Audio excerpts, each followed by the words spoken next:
This episode brought to you by the following patrons: Leaf Girl, Min, Sex Caliber Bones a Lot, Madeline, Alyssa, Vixen, Holly, Natasha, Laura, Jeremy with the laser eyes, Allie, Logan, Libby, Aaron, Kristen, Amy, Tia, Jonathan, and Isaac. And all the patrons want you to know you're loved, you're listened to, and you're a valuable member of this awesome Horror Virgin community. If you want to hang out with us, do so in the Facebook group where we'll be starstruck daily.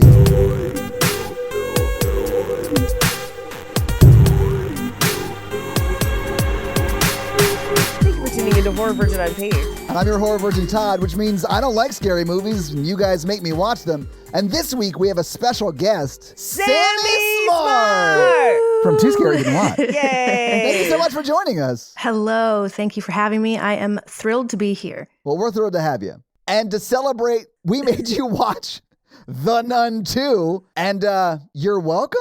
Yeah, thank you. Truly. Was this the first time you saw this movie? Because it was for me. Yes, it was. Yeah, okay. I skipped it in theaters because it got such horrible reviews. I didn't realize it got terrible reviews, although I could have guessed. But I understand. But I had a good time. I mean, I had a good time with the original Nun as well. They're such silly movies. I feel like I refer to them as like Harry Potter horror, where it's like Indiana Jones horror, basically. Yes, I have this in my notes so much. She's holding the rosary like it's a wand. Yes. As she's like at the end of this movie, and I'm like, they're not even trying to hide that they shot this in London on that set. Like, it looks just like it.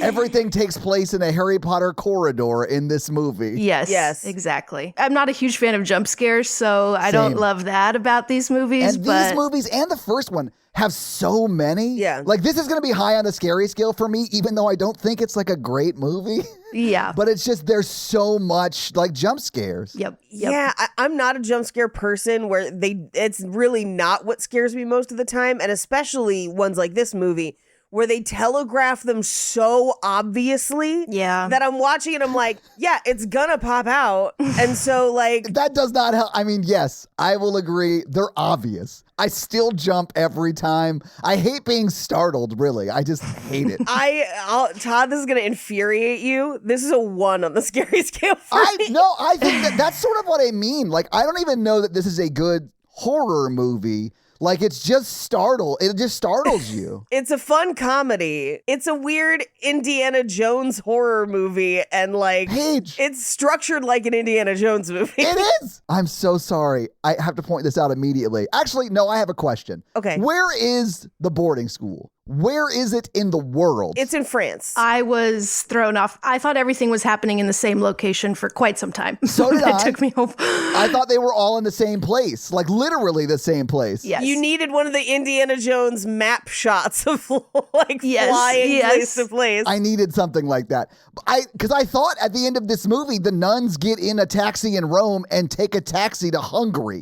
I have no idea where anything is. Happy to fill you in. Please. Part of the reason it's so confusing is because, and this is ruining, I really wanted to do a bit at the beginning of the episode where I pretended like I watched Sister Act 2 instead, but fuck it.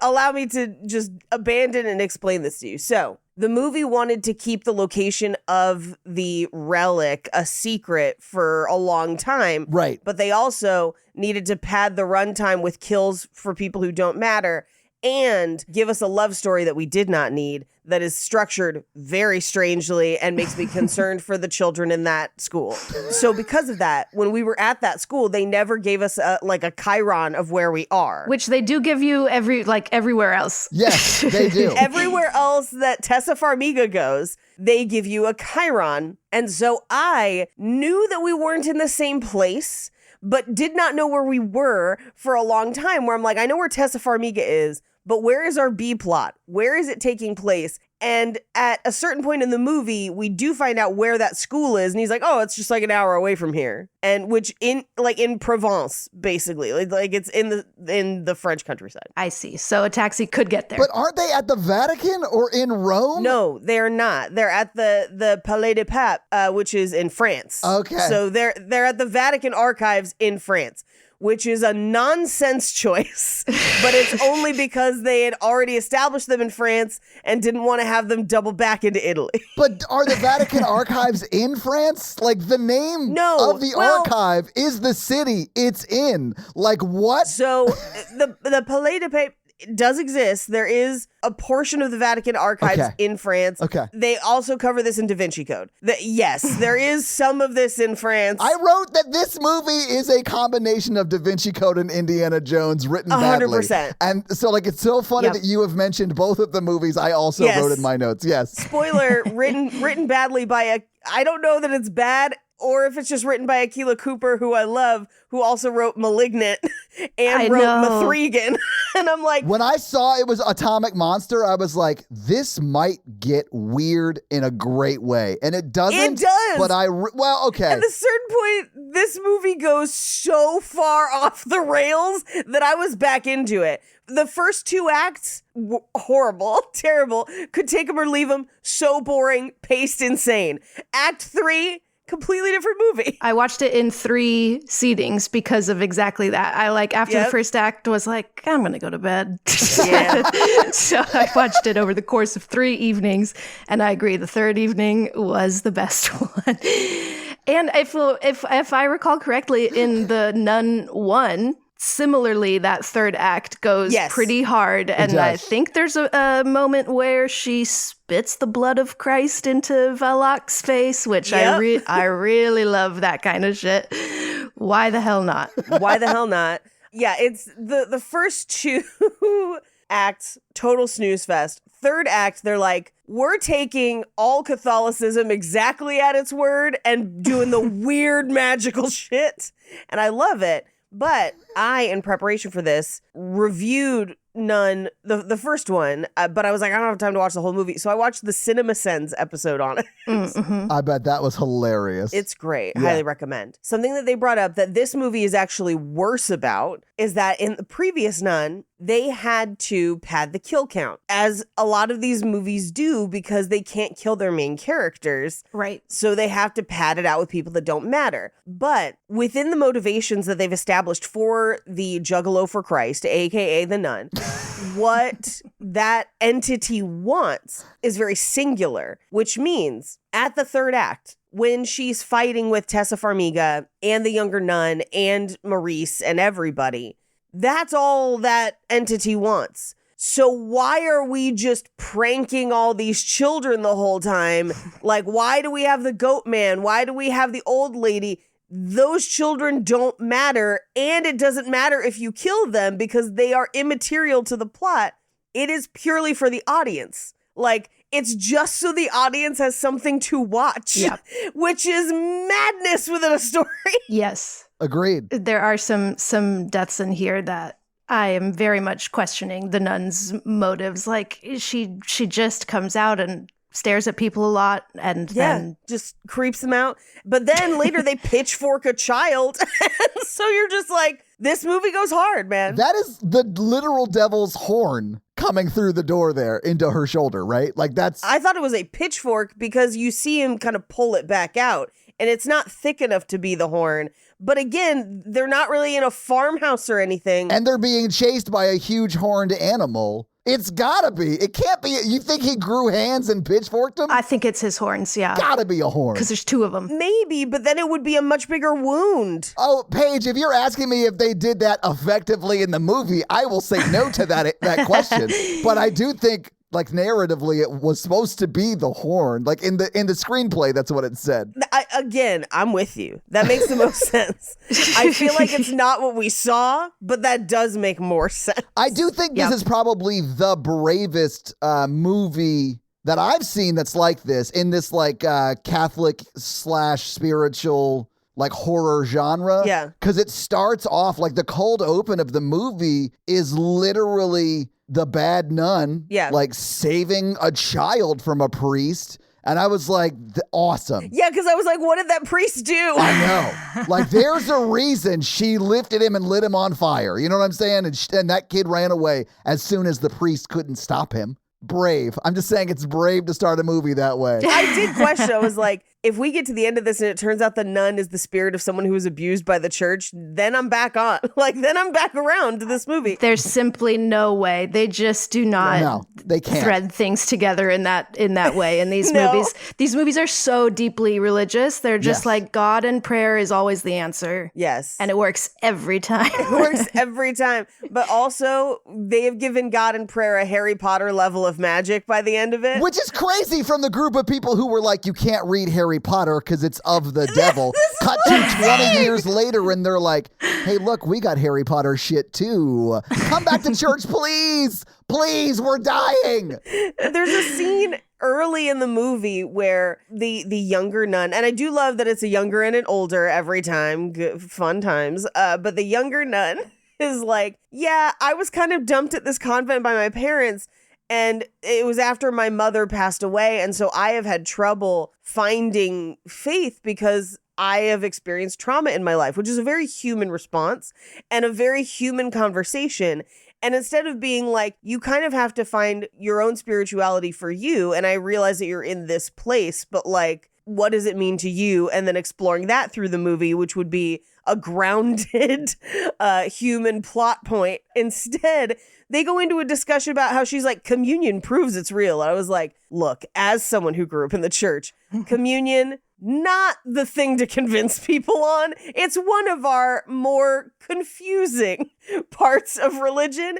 And the movie's like, no. That's how you know it's real, because it's blood. And I was like, what? Oh, God. But Paige, your faith makes it real, idiot. Of course. That's what it is. But then at the end, she's like, pray with me. And they turn a whole room of wine into blood. And I was like, oh, that's why we had this conversation earlier in the movie, because we needed this third act set piece. Paige, I also thought it was super brave for this movie to put two nuns, like the embodiment of Christianity in this movie, literally arm's length away from stopping a man from stabbing a child. And instead of putting their hand up and stopping him, they turn to each other and say, let us do nothing. Too heavenly minded, no earthly good. This is what I'm saying. In fucking sane. I was like, this is perfect. I love this. Everything about this is great. I was dying. I was like, he's about to stab her. And then we get the overhead shot. If they were like a football field away, let us pray, because we can't do anything from this distance,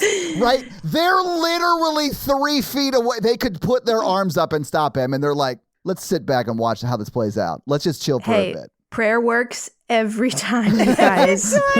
I love that they do the overhead of that shot of them praying, and he's like fake out stabbing her because he has to kill time. Because if this was real, he would that girl would be dead, like so dead. Yeah. He could have stabbed her 50 times by now, except that knife is dull as shit, as we established a few scenes before. But like, still. And they're essentially at the end of this movie fighting over a relic that is more or less, and this is such an old reference, so I apologize to both of you. It's essentially Topper's dad's eyes from Hot Shots. If you've seen that movie, yes, Charlie Sheen I think it's Charlie Sheen's character is carrying around the whole movie. He's like, I've got my father's eyes, right? Yes. But it's revealed at the end, he literally has his fucking father's eyes in what is more or less like a clamshell silver case. It looks almost exactly like this movie does. Oh, so they're just totally ripping it off. Oh, yeah. Fuck them for never showing us the damn eyes, by the way. Like, she opens that thing and it's just cloth, and I was like, just covered in Turin Shroud or whatever. Yeah. Yeah, I just want to see bloody, weird-ass, psycho Gorman level eyeballs. I don't think you could do that, right? Because, like... They would have dried up, but you know what? God... Well, they would have, like... Don't they biodegrade? I don't know what happens to eyes, but when I go gravedigging, those corpses don't have eyes in their eye sockets. Yeah, when you think of a skull, there's not a lot of eyes in there. Right. Yeah. You don't see, like, Hamlet's not looking his dead father's skull in the eyes. Right. I mean, I would say, see my earlier rants about religious relics on various films we've done this past week. Yeah. But I would also say, if you're looking for a kick-ass nun movie, skip this and watch Immaculate instead. Yes. But yeah, show me them eyes. I wanted to see those goopy eyes and be like, how are these still goopy? And and it's like, well, God is full of mysteries. Like, that's what I wanted. God is full of mysteries and formaldehyde. And formaldehyde, just glowing makeup compact. That's all we got. How do they always know how to use the magic relic? Like, was there like a class at the Vatican on how to engage a spiritual relic? Oh, you mean like Defense Against the Dark Arts? The Vatican's just Christian Hogwarts, like that Pray for the Devil movie. Dude, Father Snape, like, really wants that job, too. He really wants to teach that class. So bad. My favorite is we get an early introduction in the cold open of what I know it's an incense holder. In my mind, I just have it as the Lord's yo-yo because they're just kind of swinging it around. And then when it comes back later in the movie and they kill someone with it, Kill Bill style. Oh, yeah. I was out of my seat, scream laughing. I was so excited. It becomes like a mace. He uses it like a mace on a chain and kills his mother, who I think might be a little too old to be his mom in real life. But like, well, I think he was a way older ghost. I think her son had died in the war, which would have been at least 10 years ago. Her son had died about 12 years before that because this movie takes place in 56. He probably died in 44-ish just because of when the Nazis invaded. But also, she's like 70. So even if that happened 12 years before and that kid's 10, 22 years before 70. I think that kid's like 13. Well, whatever. I'm just saying. Yeah, but still. Maybe we're talking World War I. Did they say specifically World War II? They just say the bombings. You know what? I don't think they dropped a lot of bombs in World War I because of aeronautical capabilities. But I do think there were some. So maybe. I do think that this movie didn't pay attention to a lot of details. Yep. And so that's fair. I think we're asking questions they refuse to answer. So yeah, that they're not concerned with at all. Yeah. I do like the new Catholic movie trend of in your third act having either Mary or a nun or some other like embodiment of female Catholic beauty orbing up out of a pool of blood as if they're some sort of angel and then turning evil. I think we've seen it like 4 different times now. And it's always the same shit. And the best one is Pope's Exorcist. Never not been into it, though. It's always been like, yeah, I'm into this. In one of them, she like lightsaber battles somebody. Yeah, that's Pope's Exorcist. Yeah, of course it was the Pope's Exorcist. Yeah. I fucking love that movie. Pope's Exorcist, where she like orbs out of a pool of blood to lightsaber fight people. Yeah. But it's in Pope's Exorcist, it's the Virgin Mary. And that's the funniest one. Oh, this my God. one, it's just the nun, and you're like, again? Oh, yeah. I can't wait to blow through the first 2 boring ass acts of this movie and then spend an hour on just the third act of madness. It is like an hour and 50 minutes, and there's not a whole lot of plot to it because this could be 80 minutes long, 100%. It's too long. Yeah, I don't know why it isn't. Like, It should it's be. really, really crazy to make this almost 2 hours. Well, it's because they build in a lot of scary moments. Like, there's a lot of like atmospheric tension because building. it's not story. And it's not story at all. Yeah. But they do take their time to establish the jump scares, which is why you know when they're coming. It doesn't help me at all because it's still startling. Yeah. These are like the horror movies I, quote, really don't like because of that. There's not like great plot, good story. It's just like, what if Da Vinci Code and Indiana Jones dated? Like, what would that be like? And then let's add some jump scares and that's it. This is definitely the kind of horror movie that I would not watch if I did not have a horror movie If I wasn't contractually obligated to do it. Once I saw, because the third act goes crazy, right? And then I was like, I'm kind of back on board. None of this makes any sense, but every choice here is the wrong one in the best way. And so I'm here for it.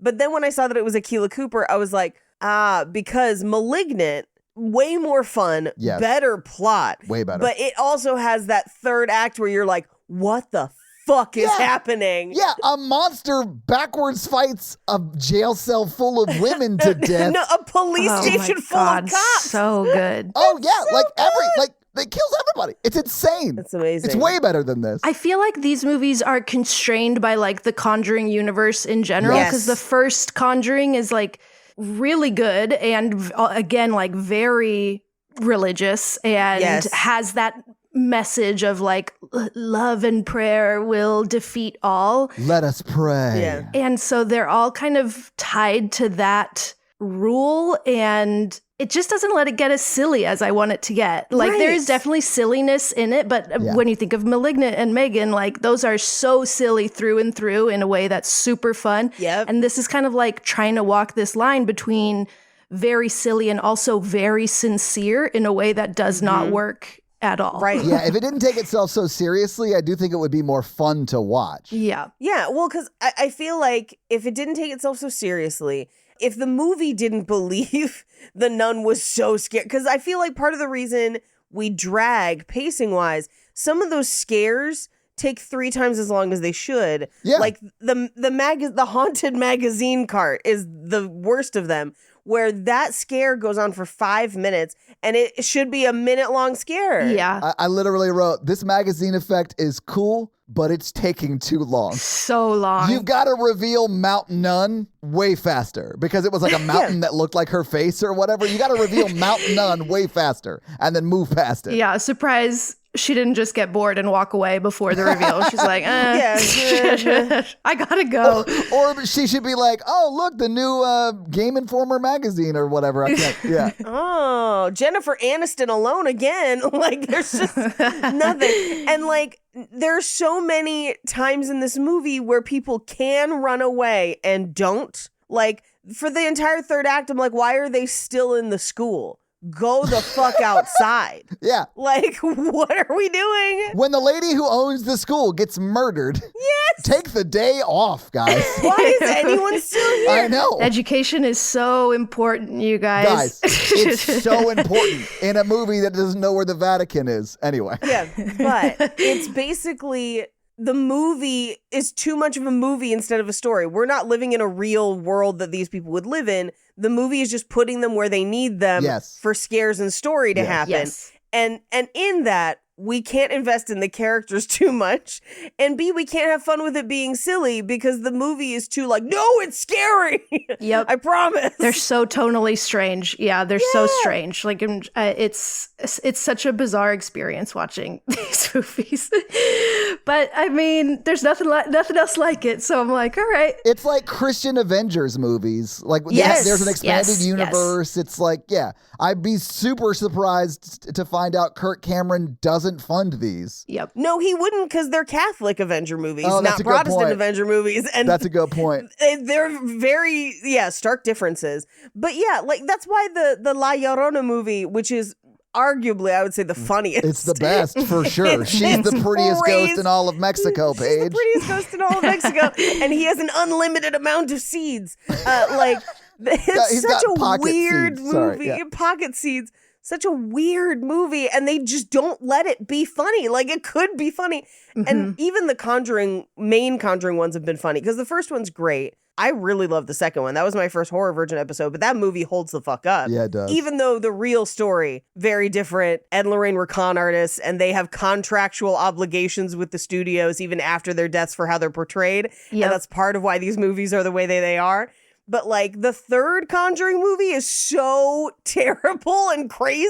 Yeah. Yep. I often try and make myself laugh when I'm scared in movies because that makes me less scared. And I found a really easy way to do it because the person who's like possessed, like his name is Maurice. So every time someone says his name, I just went "Meow, meow," in my head. And so like at the end of the movie, like everyone's saying his name at these really scary moments, and I'm just over here like, meow. It was very funny to me. You're telling me the demon is a joker, a smoker, and a midnight joker? Damn you, Steve Miller. And the gangster of love? Yeah. Well, maybe we should just go through this movie scene by scene. Yes. Let's do it. Let's do it. We open in Terrasson, France, where we see an altar boy fetching accoutrements for a priest. He's basically fetched the wine for the mass and then is having to take it back. And it's like a big, heavy bottle and everything. Yeah. And it was at this point that I had to turn the brightness on my computer all the way up and turn all the lights off in my house to see what was happening on the screen, because this movie was shot so dark, it's almost unwatchable. And I guess, as Paige said earlier, most of this movie takes place in just Paris or like France. In France, and yeah. I don't know what was going on in France in 56. I know the war was bad, but like they had electricity, right? Yes. Like it's so dark inside everywhere in this movie, even when it's daytime outside, and I was infuriated. Yeah. I was like, someone buy them a lamp. Well, I mean, we can see from the flickering lights that maybe their electricity's not great in those old buildings, but Not reliable. Yeah. not reliable. But we see the altar boy spreading that incense with the Lord's yo-yo. And then communion completes as part of the mass. And he has to carry this giant jug of wine back down to the winery under the church. And as he's doing that, he has to like kick a globe off a step stool. It's a soccer ball, Paige. Soccer ball? I mean, it is globe shaped, I suppose, but it's clearly a It's soccer. dark as hell, Todd. I couldn't see shit. By the way, this is the first time you see a possession in the movie because that kid was possessed by Pele. There's no way a 5 year wait, he's like what 10? He's like 10, a 10-year-old yeah. could carry a jug that's as big as his torso and like kick a ball around without dropping that jug. I was like, this guy's not bad. Soccer ball makes way more sense. And I think for me, it's just because it wasn't the like black and white that I was like, what is this? What is this orb that he's rolling around? It looked just like a leather ball. It may not have been a quote soccer ball, but Just it looked a like a leather leather ball. ball. Yeah. But anyway, he does manage to get the wine up on the shelf, but then the ball rolls The back top to him. shelf too. It's like, let's Yeah. put this big glass like as high Next to up the as Grey it can Goose. go. Yeah. Guys, this is top shelf communion wine. Like it is already gone through communion, so it technically is the blood of Christ. Like you could DNA test that and then use that to make. So I think that's incorrect for how the ceremony happens, but I think the movie believes that because I think that's why the jug cracks. Paige, that is what happens in this universe. Yes. Yeah. That's what I'm saying. You have to live in the realm that the movie takes place in, right? So like. Right. But in this movie, because the ball rolls away into the shadows, there's growling noises in the shadows, and then that entire giant jug of wine shatters and explodes. And I think it's because in the world and understanding of the movie, I think the movie thinks that is a jug of the blood of Christ. Right. Yeah. And it's just so offended by the demon's presence that it exploded? Is that what you're saying? No, I think the demon exploded it so it couldn't hurt it. That's right, because in these movies, the demons have the Force. Yes. And the Christians have Hogwarts spell Also magic. the Force, maybe. But only selectively, because there are times when demons able to like fling people across the room, and there's times where a demon can't find someone that's just behind a wall, like right next to it. Yes. And the demon can shapeshift into whoever it wants, but then it just chooses to be a terrifying juggalo for Christ most of the movie. Yeah, it's weird. Yeah. Anyway, we cut back to the sanctuary where the priest is kind of cleaning up after Mass has completed. And some churches have like a baptismal like this in churches where it's like a stone baptismal. But a lot of Catholic churches will have holy water receptacles, but they always look like bird baths to me. And so in my brain, it's the holy water bird bath. Yes. But it just boils and evaporates all the holy water out of it. Which, I mean, like, that's a bad sign, right? No, it's not good. Not good. Even as someone who doesn't believe in holy water as a concept, that's not a good sign. I mean, they do. There is that old adage that's like, if the holy water boiling, the holy water spoiling. You know what I'm saying? It's time to change it out. Yeah. We've all heard that, right? That's what they say. Absolutely. I have it tattooed on one butt cheek. You know who else has it tattooed? Probably like Adam Levine. He has a lot of stupid tattoos. He's got it just across his stomach, the rockers on the ribs. Yeah, I was going to say it's like, it's over his stomach. Yeah. But at this point, the nun like pops up and does not waste any time. Just immediately floats this priest up in the air and lights him on fire. Yeah. Which is crazy because for every other thing we see in this movie, like with Maurice, she's taking weeks of laying in these small pranks before killing anybody. Yeah. But in this one, she's just like, I got a meeting to get to, Guys. so fire. Well, this is the second one of these movies. The Juggalo for Christ is like, I'm ready to murder. Like, I've already murdered people. The Band-Aids come off. Like, we're going hard at it. So, like, she throws him up into the air in his best Jesus Christ pose and then lights him on fire. Lights him on fire. And at this point, in my notes, I just have, Okay, but what did the priest do before? There's a reason Jax ran out really quick. You know what I'm saying? Well, because like all we've seen is him order this little boy around, and I'm like, I know that. I've seen the spotlight. I know. Well, within the context of the Conjuring universe movies, the Catholic Marvel universe, in the context of those movies, Catholics can do no wrong. Right. Like, because they are the heroes of the stories. And so multiple times in this movie, they will present things that us, with our real life understanding and knowledge and context of bad things that have happened within the Catholic Church, which is not an exclusive thing. I know there are good priests out there, I assume, but like we know too much about when it's gone bad. And so that colors our perception of what we see. Mm-hmm. And so when we see a priest ordering a little boy around and then the priest lights on fire and the kid does it and the kid's just like, now's my time to get away. It makes you assume things that I think the movie didn't intend. Yes, but yeah, I think you're right that it's like in this world, they would never, ever acknowledge anything bad happening in the Catholic Church. Never. But we cut to some dude with a suitcase and nuns doing CrossFit. Aren't the nuns trying to push a car out of like a mud puddle or something? Yeah. I don't know that that's CrossFit. Yeah, they're trying to get yoked, Todd. Okay. I don't know what you've seen people at CrossFit do, but for me, it's all rolling tires and pushing cars.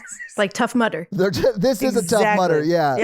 And they're nuns, so it's literal CrossFit. Tough Nunner. Tough Nunners. Nuns having a run. But we reveal that it's Tessa Farmiga. And again, I want to remind you, because Todd, I know you did not rewatch the first Nun, and it has been years since you have seen it. I saw it in theaters, but no, I haven't seen it since then. It is Tessa Farmiga, who looks very, very, very much like her older sister, Vera Farmiga. Yeah. I literally wrote in my notes every time it was her, the Conjuring sister. Mm-hmm. The Conjuring sister. Because I forgot her name was Tessa. Tessa. And I can't spell Farmiga, respectfully at least. Yeah.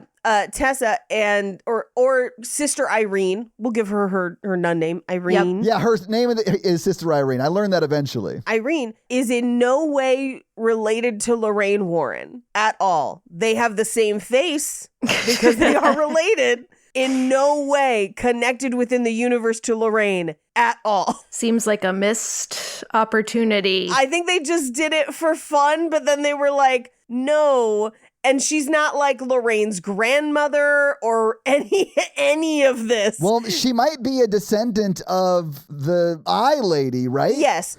And that's immaterial. I'm just saying that this is within the Conjuring universe. And Lorraine is even mentioned and shown in flashes in this movie, who looks just like her because they're related, which was clearly a choice because they cast this intentionally. And yet there is no familial relation between Sister Irene and Lorraine Warren at all. In fact, she is existing in the same time period as Lorraine. Yeah. Like within the same universe. They just happen to look almost exactly alike. Yeah, their stories intertwine eventually. I feel like we've seen Lorraine with Maurice. So right. I mean, I do think that they all could be just related. They're not. The first movie directly establishes that they are not related in any way. Well, yeah, but wouldn't that be a hell of a reveal if in this movie it reveals that they could be all related to this saint from 1,000 years ago or whatever? I guess maybe. And that's why they both have visions. I assume that that's what this set up. I got narratively that they are related, and this movie revealed that. See, no, Todd, that would make sense. I know, that's why I thought that. But no, the first one establishes that that is not the case at all, and they were not at all related. Well, yeah, but that's not the first time a movie's ever lied in the first. No, I get it. At the end, been like, no, Vader means father in German. You should have known. But there's also not gonna be a Nun 3 after what happened with this one. Well, I'm sad to hear that. I gotta know how it ends. I mean, so yeah, I think it's just a weird quirk that we have a character that looks exactly like another character with the same abilities that is in no way related to them. Very silly. It's fun. Very silly. Yeah. But the Vatican has come to be like, hey girl, remember when you tried to kill a demon? Yeah, you didn't. And now a bunch of other people are dead. So now I guess it's your job again. And she's like, what about the other guy that you sent with me last time? And they're like, he is super dead. of cholera and not of one of the murders that would make way more sense. That really made me laugh. It's just like, bummer. Cholera got him, huh? Cholera got him. The demon hunting priest. Cholera got him in the end. You laid out 4 different pictures of people who had been murdered by this demon. How is it not just the last picture you lay down is Father Burke, whatever his name is? Father Burke? I think it's Burke. That's definitely one of the fathers in one of these movies. Father couldn't be bothered to be in this movie, so they killed him off with a disease. Like, yeah. Also, by the way, we skipped a bunch of stuff because not a lot of it matters, but it's basically just within the convent where she lives. A bunch of the other sisters are like, yeah, I heard about this one convent that was fucking haunted. And they're like all peeling potatoes, but it's pretty much just like mother exposition, peeling potatoes, telling a ghost story that is like more or less what's happening in the movie, you know? Yeah. This reminded me of that meme of the like stick figure drawing in the corner being like, they don't know that I'm whatever. And she's like in the corner, like, they don't know that I'm the nun that like dealt with this demon. Well, the one thing that we get in this is that we meet one of the other sisters, Sister Deborah. Yeah. Her name's Sister Deborah? That's Sister Deborah. Deborah is a biblical name, so that does make sense. But all right. Because of Saint Messing, if you're familiar. Yes. How could I forget? How could I forget? Patron saint of wonderful hair. But we find out that part of the reason Sister Deborah is there is her father dropped her off there because her mom perished in a fire. And the fire was because they were originally from Mississippi. And this is in the middle of, this is Jim Crow. Like, this is 50s. Yeah. And so white people in town just burned their house down with her mother inside. And if you don't think that you could have made a really interesting, compelling story about her life before and woven it into this movie, and they just don't. It's so crazy. It's so crazy to like set this up and then be like, and that's not going to matter at all. Yeah, not at all. A really interesting historical touchstone. We're just not going to talk about it again after this. At all. Nothing. Yeah, obviously this movie was definitely not going to touch on that. But yeah, so they don't go into it at all. It never comes back. We also cut back and forth with Maurice from the first movie, because this movie absolutely is like, you remember the first movie, right? Because we're going to reuse all those characters and we're going to test you on your homework from the first movie. There's a ton of it in here. And we know from the last movie that he got possessed when he tried to save her. And so he is the reason that the nun has escaped. And he's with this school full of little children. Like, and we're immediately worried because we're like, oh no. Yeah. Not good. Which again, I could not differentiate these locations because everything is shot in the Harry Potter castle. Yeah. It looks exactly the same. And I feel like I've watched so many like Immaculate and The First Omen where it's just like nuns and children are in the same location. They're in an orphanage, and that's what's in my brain. And so I was shocked when I found out that these were not the same location. That the boarding school is not attached to the nunnery. Yep. Yeah. Like when the little girl's mom is revealed to be her mom, I was like, oh, that's her mom? Yeah, because she's not a nun. She's just a teacher. Because it's not even a Catholic school. It's just a boarding school. Yeah, crazy. Because this movie has the easiest through line and then refuses to take it every time. It honestly feels like it's actually an orphanage that only hires one teacher, and it's that girl's mom. Yeah, there's no other staff there. Right. There's no other staff there, which is crazy. It's Maurice, teacher, and the head mistress lady. The head lady whose son kills her with the Jesus yo-yo. Yes, the yo-yo of Christ. But the movie tells us it's a boarding school, but also it seems to only have one class of children that are mostly the same age. Yeah. Because she does say, oh, the older girls, but they're all in the same class. And this is the first time we'll see those kids be fucking evil, to the point where when that one girl gets like pitchforked by the horns, I was like, good. I was like, I thought we were going to rip her head off at one point, and I was like, yeah, pull it off, pull her head off. like this little That'll bitch. fucking show her. Oh, when the head mistress is back from the dead, grabbing her head through the hole in the wall? Yeah. Yes, I was really hoping she was going to pull her head right off. Just like pops off like a Lego head. Yes. Well, instead, they collect a bunch of roaches from the chapel, it looks like, and then dump them into the vents so that while the headmistress is praying, she gets covered in roaches. And when I tell you, I hate roaches so much, I would have pitchforked those kids. if I knew that that's what happened, I would have been like, no. But Maurice takes care of it. Yeah. But he is, in my opinion, slightly too friendly with the children. I mean, some of them at least. I mean, the quote bad girls that we just sort of talked about in the movie refer to him as the servant. So I can't imagine he likes them very much. Yeah. But he's like, I think he's trying to like score points with the teacher mom lady. Yeah. So he's taken an interest in like establishing what might feel like a familial relationship. Which again is just this movie being like, why would you think it would be anything else? I And know. I'm like, because of history. Like, come on. I mean, there's a scene that like, it's like right when they realize what's happening, our two brides of Christ are rushing to the school. And then it cuts to them dancing, and it's the daughter like, Mom, wouldn't you like to become a bride, more or less? Please, Mom, So please. I thought that was a very funny transition, yeah. Anyway, he breaks up some bullying because those same older girls with the roaches are bullying Sophie, Yeah. who made him a friendship bracelet. And he gets them all to class.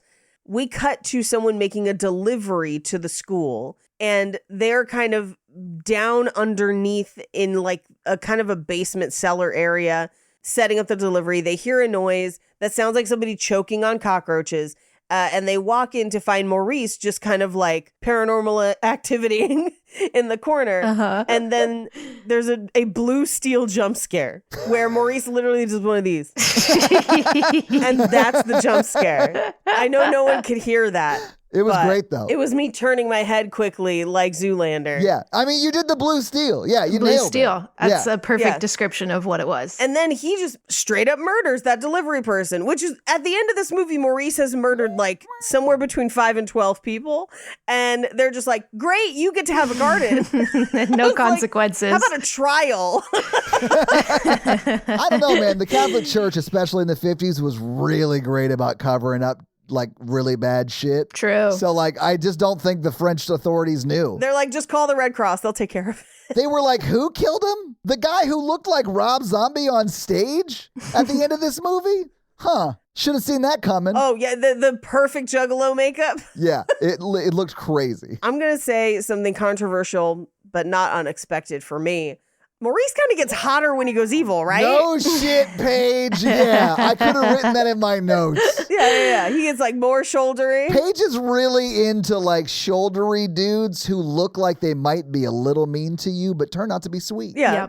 Yep. Sammy's like, yeah, I get it. Yeah, I'm on board. Yeah. Hey, I think Pennywise is hot, so you don't have to apologize to me. Oh, but okay, but in what was it? Probably it. No. The one with the terrible Airbnb with the lady under it. Barbarian. Barbarian. I think he's hot in Barbarian for sure. I think he's hot in it. In it with the clown makeup. Yep. She didn't say that actor. She said Pennywise. I did not say Bill Skarsgård. I assume she meant Tim Curry. You know what? I support you. I see you. Yeah. I hear you. I hold space for you. Yep. As someone who thinks Sebastian Stan is super hot and fresh, I can't throw stones from my glass house. So, Yep. Anyway, we cut back to Tessa Farmiga's convent, which is not the same place, but the movie is not great about establishing that. It's definitely the same set, though. Like, it looks like the same place. In fun facts, I'll cover it. It is all the same place. Yeah, I figured. Yep. But Tessa Farmiga be sleeping, and a creepy nun orbs up into their weird, ethereal, like 4-poster canopy bed communal sleeping area, and is like, hey, you've got a visitor.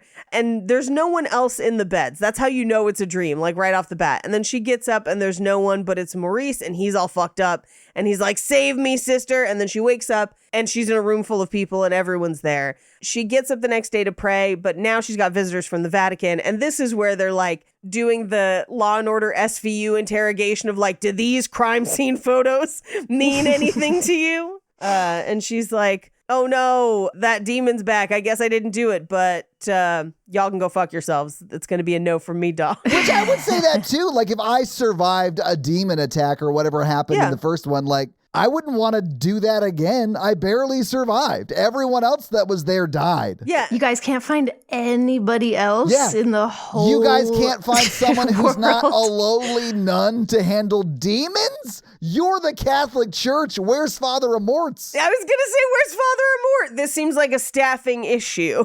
But what we will find out is, and instead of just including Father Burke in that lineup, they're like, no, cholera. He won, I guess. Like, he didn't have to get killed by the nun. But they're like, you performed a miracle and the church needs another. And she's like, all right, okay, fine. I'm back in. She gets on a train.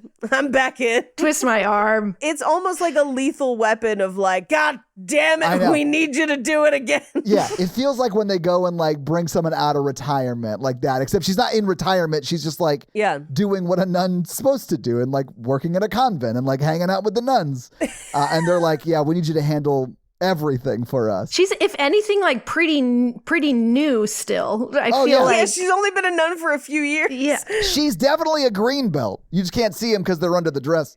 But like, they're under the habits, Yeah, she's like brand new at it. I really wanted, like, now that we've brought this up, I'm just picturing her being like, it's my last day before retirement and I gotta get back to the old ball and chain, and then just pulls out a picture and it's Jesus. I mean, she is a bride of Christ. Like, this is not a joke. That actually, if they played it sincerely, I would see that in this movie. I would laugh. Yeah, well, this movie would absolutely play that sincerely. Yeah. A joke version of this movie would play it for laughs, and I would have died. I would have been on the floor. I would have loved it. If the whole movie she's talking to Jesus like a dead spouse might, like that sort of thing. I know you're here with me, baby. Exactly, I'll be back to you soon. Exactly. I want that movie. Oh, just MacGruber, but she's MacGruber. Yes. Oh my God. Anyway, they end up on the train, and this is where she's talking with Sister Deborah, and Sister Deborah is like, I find it hard to believe in this because of the bad things I've experienced, right? Yeah. But she's like, but I believe in you because I think Sister Irene's been nice to her, and I think she's like, I care about you as a person and a friend, and that's why I'm here. Which, again, human responses grounded in reality would make a better movie if we invested in this at all. Yeah. But why are we laying the groundwork for it? It just is. It never comes back. So strange to me. And she's like, you need me. You need me here. Yeah. I'm like, for what? Like, yeah. Because she has to run around with the other schoolgirl children so that the stakes are raised when the goat is chasing them. Like, that's really all she needs to be there for. And that's sad because they do set up like it could be something. Well, and to pray over the wine. Yeah, I know. But like, all I'm saying is like, they need her to like raise the stakes. They kind of establish that because her faith is weaker in the beginning, that when it gets stronger, it will be more powerful, perhaps. But she's not like getting more faith. She is seeing 100% undeniable proof that these that it's not faith. It's not faith. That's my argument with these movies. Like, it's not faith. You're seeing proof. If this was the world we lived in, I would be Catholic for sure because there are demons. And for whatever reason, nuns can conjure like protective spells through holding relics. So like, I'm Catholic now. Yeah, of course. And get me to a nunnery. I also think that the movie refuses to say it out loud because it doesn't want to be associated with movies like that. But a lot of the exorcism rites and things that we see in movies are not grounded in any kind of reality in the church. A lot of them are based on The Exorcist or other books and things that came out at the time. And The Exorcist establishes the old priest, young priest duo. And I think this movie is also doing that, but because it's Catholic Avengers, they're not going to be like, oh yeah, we're doing the thing that the evil movie The Exorcist did and old priest, young priest, but it's nuns. Okay, cool, bye. Like, that's the reason they're both there, 100%. Yeah. Which one's the old one? I was going to say young and young. Tessa Farmiga's supposed to be the old one, and the only reason they demonstrate that is because she's like, working with the other nuns doing CrossFit and is like, good job, guys. I'll see you next week. A seasoned veteran of three or so years in the church. Yeah. I was like, because they're both pretty young. Yes. But then Mother Superior is like, hey, can you help me out with Sister Deborah? So it's almost established her as like a mentor because she's like a middle manager nun. Yes. She's a shift leader. Yeah, exactly. And I think the movie believes that to be old nun, new nun, and that's one fish, blue nun. But like, that's how they're going to do it, I think. Fish hat, blue nun. Yeah. There you go. So we cut to the school for more of these evil children bullying Sophie because we cut back and forth to this so many times. We get like 6 examples of this to pad the runtime of this movie. And listen, I agree with Sammy. Like, if you're not going to pop her head off like a Lego and you're only going to stab her, I only really need one scene of, I think her name was Celeste. Yeah, I'm already on board. Yeah. I'm on board with that already. Yeah. Yeah, with the cockroaches, I'm fine with the stabbing. She's going to survive, guys. And it's a movie. Yeah. It's fine. It's I bet fine. the relic can heal that up super quick, right? Sure, probably. The nun does violently kill a child earlier. That's The delivery child. Delivering something, yeah. And so it's like we're okay with killing children in this movie. Yeah. Yeah, we stab one. But like, you're not gonna pop her head off like a fucking Lego, you pussies. Go all the way with the one that you've established as a total bitch. This child is a bitch. Like, I'll say. Total bitch. I wrote in my notes here because I still hadn't differentiated bitchy orphans. I just multiple points in my notes just have fuck them kids. Yeah. Yep. But like, we get a lot of them being bad. Right. We could have had less of it. We could have had less of it, or we could have popped her head off like a Lego. As Rachel said on our Immaculate episode, take us to an 11. Like, give it to us. Mm-hmm. Pop her head off like a fucking Lego. Pop her head off. Yes. Anyway, the asshole kids are assholes multiple times. Yeah. It happens the same way a bunch of times. Y'all know what it's like to be around a child, right? Like, it's terrible. It's terrible. Especially at like this time in their life. And I only know that because I used to be a child and I am terrible. Horrible. Yeah. But they lure Sophie into the chapel, which is supposed to be off limits. They also do this, they're like in the middle of class and Maurice comes in and the teacher's just like, everybody get out of here, my crush is here. Yeah. Bye, guys. Class We dismissed. need some alone time. The only teacher in the whole school, class dismissed because of him walking in. Did you guys hear the bell? No? Oh, it's probably because the power's shoddy in this building. It's a plot point. But get the fuck out. I got to hit on the handyman who's here to, quote, fix my cabinet. Which he doesn't do. He just confirms that it's broken. I think they sort of fix it, right? They together fix her they do. cabinet. They do. You know what I'm saying? Okay. Yeah. All right. I missed it. But while that's happening, the asshole girls lock her daughter in the chapel in front of a stained glass window. Yeah. And they're like, by the way, when the sun hits this goat's eye right, the devil is here and stuff's going to happen to you. Which is, it is just them finding Alexandretta in the Canyon of the Crescent Moon in Indiana Jones. That is exactly the moment I wrote, oh, this is just Indiana Jones. It's just Indiana Jones. It wasn't at this point in the movie. It's later when they Not do yet. It's later, but this is setting it up for later. They're more or less like, if you stand in front of this, stained glass window and look at Goatsy, the devil's going to get you or whatever. Yeah, wouldst thou love to live windowishly? Yeah, it's just... But they do sort of like get around her, and I think it's the head bad girl, quote bad girl, whatever. They leave, and then the nun is behind her. But she's the one who she's the one who's like me when I'm standing in line for Thunder Mountain Railroad at Disney, and I'm like, look at the goat. Everybody look at the goat. Everybody look at the goat. I'm the guy who yells, look at the goat. The one that's chewing dynamite and it has like a little goat sound. They're like, I'm not even joking. Like, it's a thing. If you don't know about it, Google it. It's a thing. I know about it. I know to look at the goat. I figured you two would because you live in LA. Like, it's... Yep.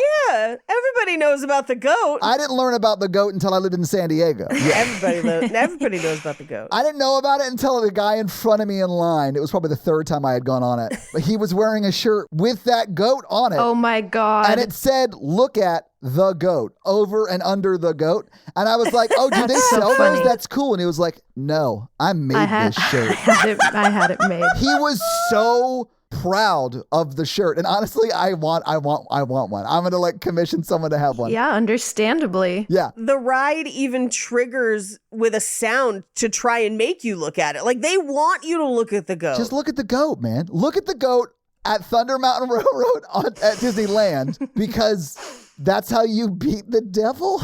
Is that what they're positioning? Like, it's like, what's the name of the game in this movie? I can't remember what they call it. It's Defy the Devil. That's what it is. Oh, Defy the Devil. If you keep looking at the goat on Disney, you defy the devil. It's like a standoff, like a staring contest. It is. Except the Disney goat looks bad. It's got dynamite in its mouth. It's badass, guys. It's a badass. It's like the John McClane of goats. Yeah. Come up to the mesa, have a few sticks of dynamite. I hate you. I don't know, because I've never been to Disney World, if A, they have a Thunder Mountain, and B, if there's a goat at that Thunder Mountain. I just know that at Disneyland, it's there. It's a thing. Now, in this, the nun orbs up behind her, does some scary shit, screams at her, and then she runs out of the chapel.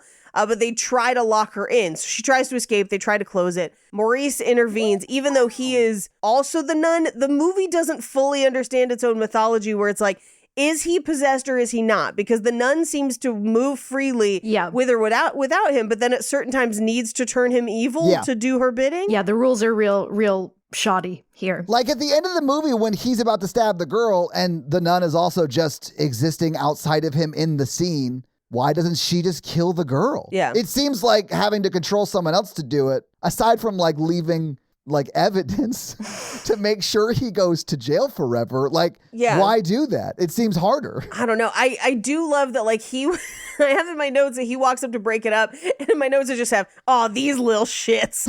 He's just like, fuck them kids. Yeah. And he's like, do you think it's funny? And I'm like, kind of. Be funnier if you popped her head off. A lot funnier. Kind of. Yeah. A lot funnier. No blood, just like a plug at the end of it. And you hear like the sound. Twilight style. Yes. Oh, Todd has not gotten to those Twilight movies yet, so he doesn't know. I have heard that they pop head offs. Like I haven't got there yet, though. It's really great. They be popping heads all over the place. Can't wait. And Jacob is still shirtless the whole time for some reason. So good. I was trying to tell him about Dakota Fanning in the later movies where she's just like, she doesn't pop heads. She's just like, pain. And I think in the final movie, that's her single line, is one time she says pain. That's her only line in the movie. She says pain. It's good work if you can get it. Dakota fucking Fanning. Yeah. Incredible. Oh, God. So funny. But at this point, it's been almost 40 minutes in this movie and fuck all has happened. Yeah. But at this point, Sister Irene and Sister Deborah are going to go try and investigate all of these nun murders. Yeah, they're on the case. They're like hunting down the leads that are clues that are left at these various different, I'll say murders, but it's like the devil made them kill themselves. 2 nuns in their 20s. Yep. Just 2 girls taking on the city. One old 20s, one young 20s. One middle manager taking their only frontline employee on the road their with them. sales associate with them. But I do love that they set up this whole, like, they've killed multiple people. Do we go to any of the other murders? No, we just go to the last one. And they're like, perfect, we found the stuff. Great.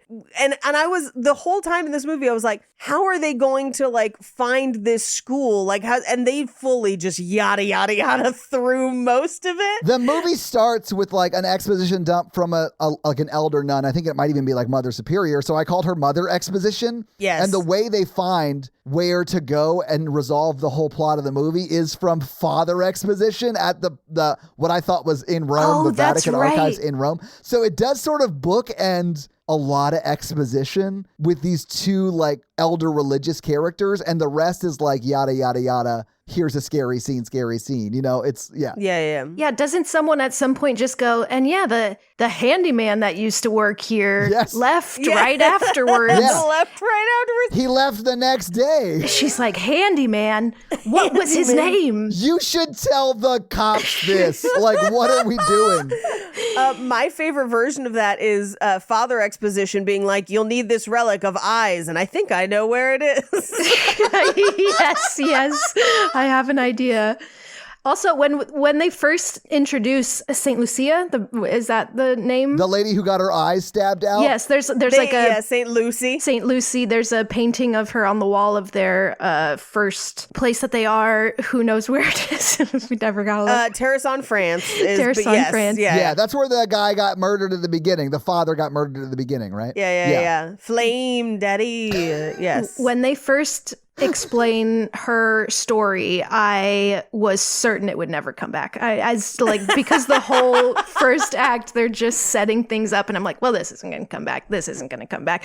And 99% of the time it doesn't. But this one really, really does. Really does. This one really does. I figured it would when we see the actual act of her getting her eyes stabbed out. Well, that's a lot later. I know, but I was like, oh, this is definitely, back. this is definitely back. It's definitely here to stay.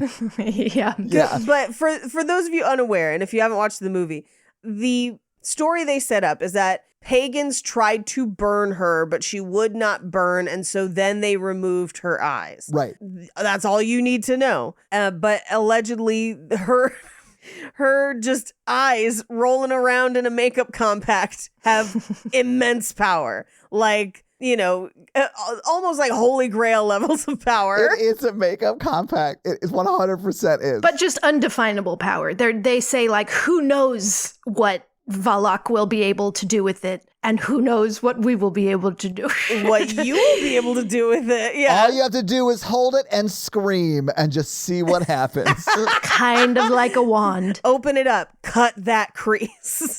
Just like snatch that face. Yeah, it's wild. Powder, salvation. You don't want to look sweaty for the Lord. So your nose is a little shiny. Take these eyeballs. Todd, it's Mikey here. You know what's really scary? What's really scary, Mikey? When you live alone and you have to cook for yourself. That does not at all surprise me. That's right, everyone. This is a Factor ad. Gotcha!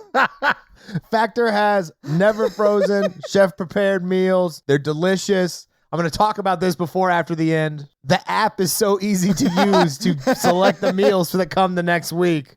And it really helps you, like if you're having trouble cooking, meal prepping for work, cooking after you get home from work, living a busy life like all of you do. All of you who listen to hours-long podcasts usually are pretty busy working. Yeah, they listen to us because they're doing other things. Yeah, exactly. And that other thing you should be doing is going to factormeals.com/horrorvirgin50 and use code horrorvirgin50 to get 50% off. That's code horrorvirgin50 at factormeals.com/horrorvirgin50 to get 50% off, guys. Mikey, is that a great deal or what? It's a great deal. And on the app, it's very flexible. You can pause or reschedule your deliveries at any time.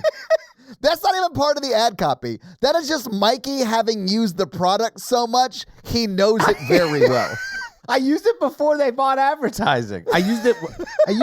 Guys, head over to factormeals.com/horrorvirgin50 and use that code horrorvirgin50 to get 50% off. You'll be glad you did. We will now return you to your regularly scheduled episode. But while they're in France investigating, she has a vision of the altar boy holding out a rosary. And she's like, hey, was there an altar boy that witnessed this that I should probably be talking to since I'm investigating this? And they're like, yeah, but he doesn't want to talk to you. But he's probably playing soccer outside. Which is common amongst abuse victims. Yeah, I know. He doesn't want to talk about what happened. I'm sure there's a lot of people that don't. Yeah, therapy might help. Yeah. He's playing soccer outside if you want to try and, find him there. Although, even if we're living in the realm of this movie, he did watch a father get, turned into a big T and set on fire. Yeah. So I'd be a little scared, too. Yeah. It's traumatic, yeah. Yeah, I get it. Yeah. But this is the person that exposition drops. They're like, oh, also, there was a handyman. He was a world traveler. He came from Romania. We called him Frenchie, which is like all of the information we need to know from the first movie.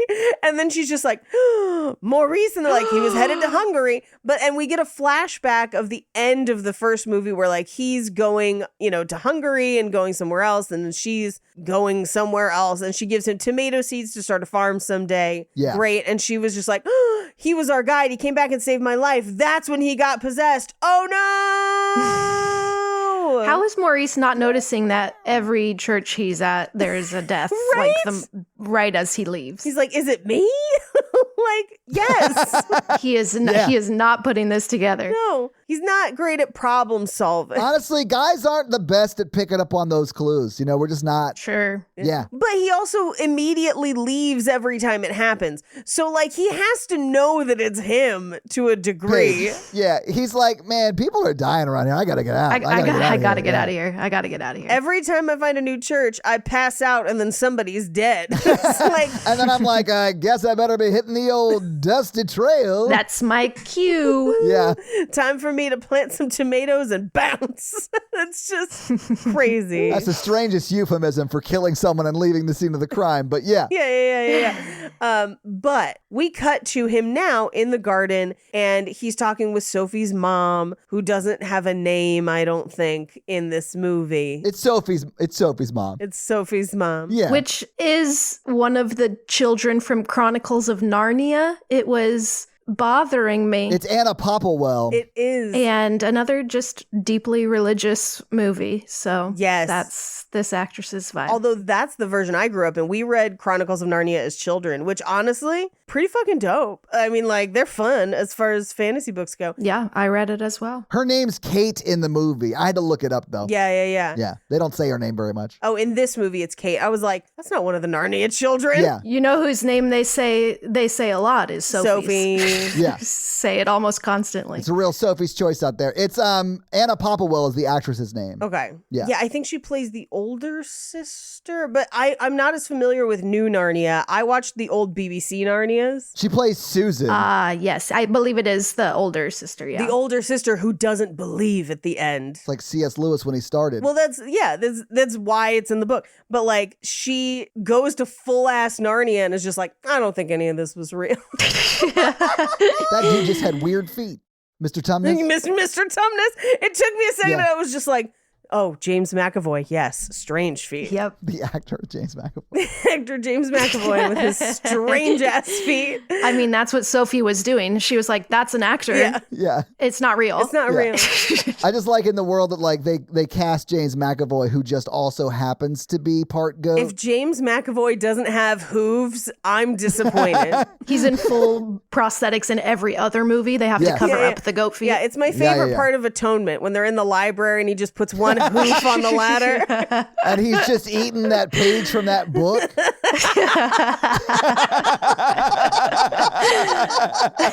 Sorry, I just pictured it within the scene and I'm like, ugh. I know. That slow, long pan along the, yeah. Keira Knightley just so horny for him. She's like, she's got it real bad. Nice, Todd. Nice. Thank you.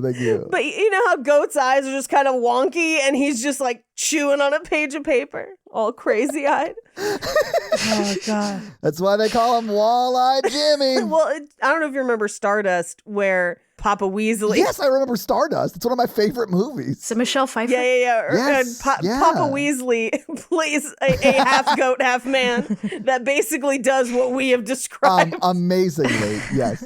Yeah. That would, okay, there's a half goat, half man later in this movie, and how much funnier would the rest of this movie be if it was just Papa Weasley as a half goat, half man? Specifically from like the way you played it in that movie, Yes. it would be so unhinged and funny. I'd love it. Oh my God. I would love it so much. Anyway, so yeah, Maurice and the mom are like connecting, and Sophie's like, yay, a parent trap. You know, she's super into it.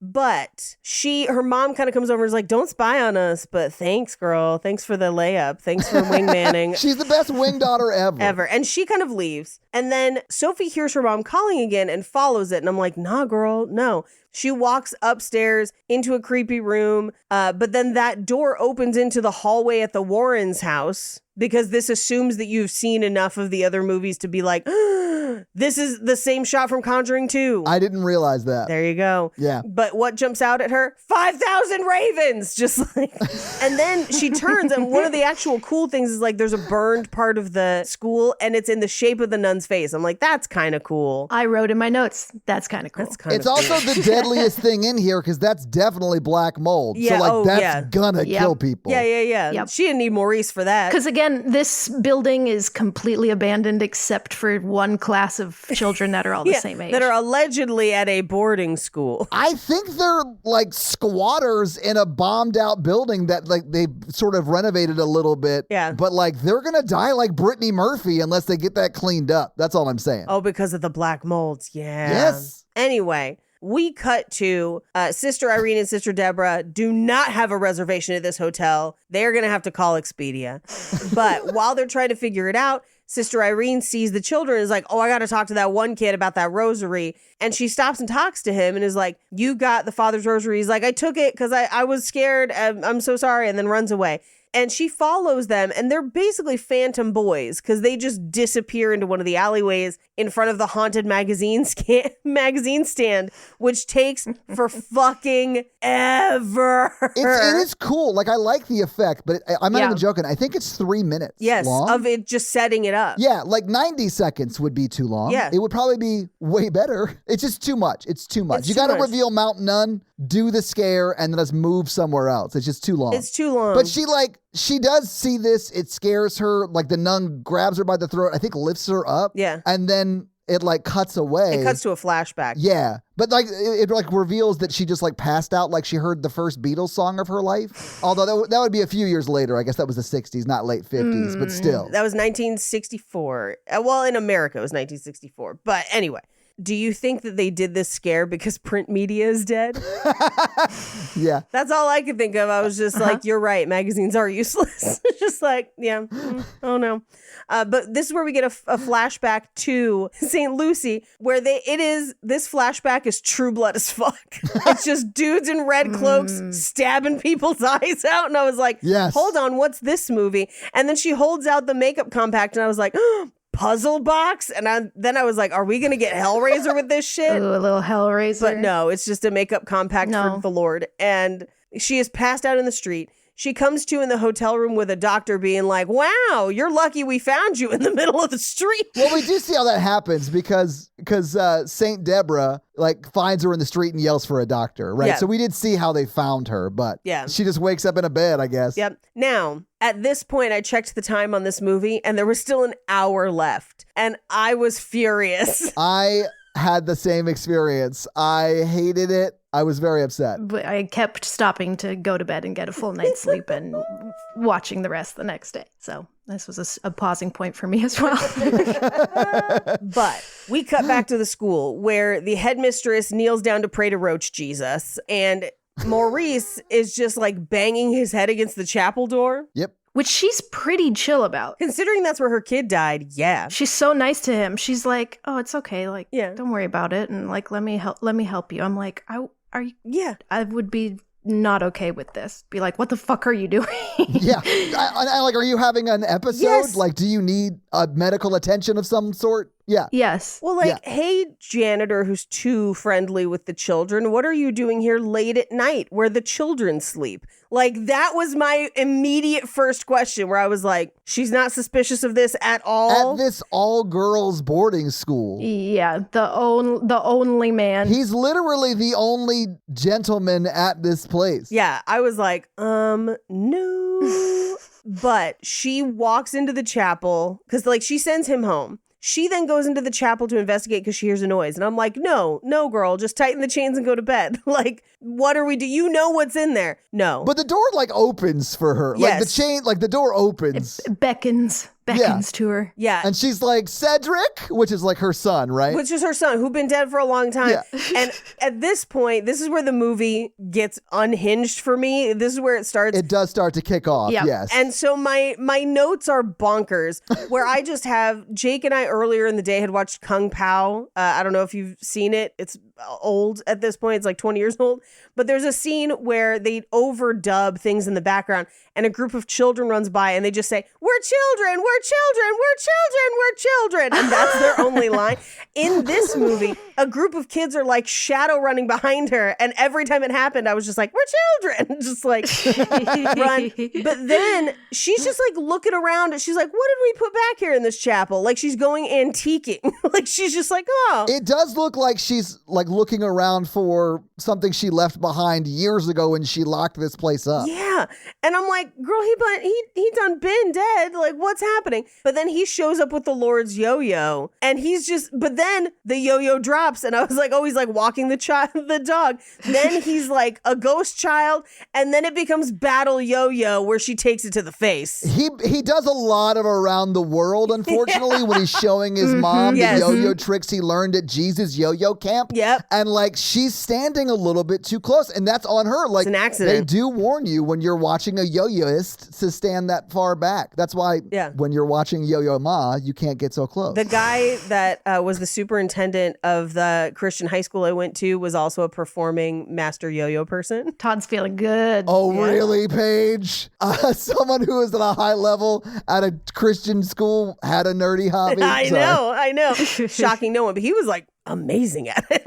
like wild good to the point where like if America's Got Talent had been around back in the day, they would have loved to have that nonsense. As someone who juggles, like I can juggle. Yeah. Are you like an amazing juggler? I mean, I can juggle 3 things. That's pretty much it. Sometimes 4, but not for a very long time. I'm not amazing, but I can juggle. This dude could do like 6 yo-yos at once. He was fucking incredible. I look down on people who yo-yo though. That's like I do feel like because they're strings. I do. Yeah.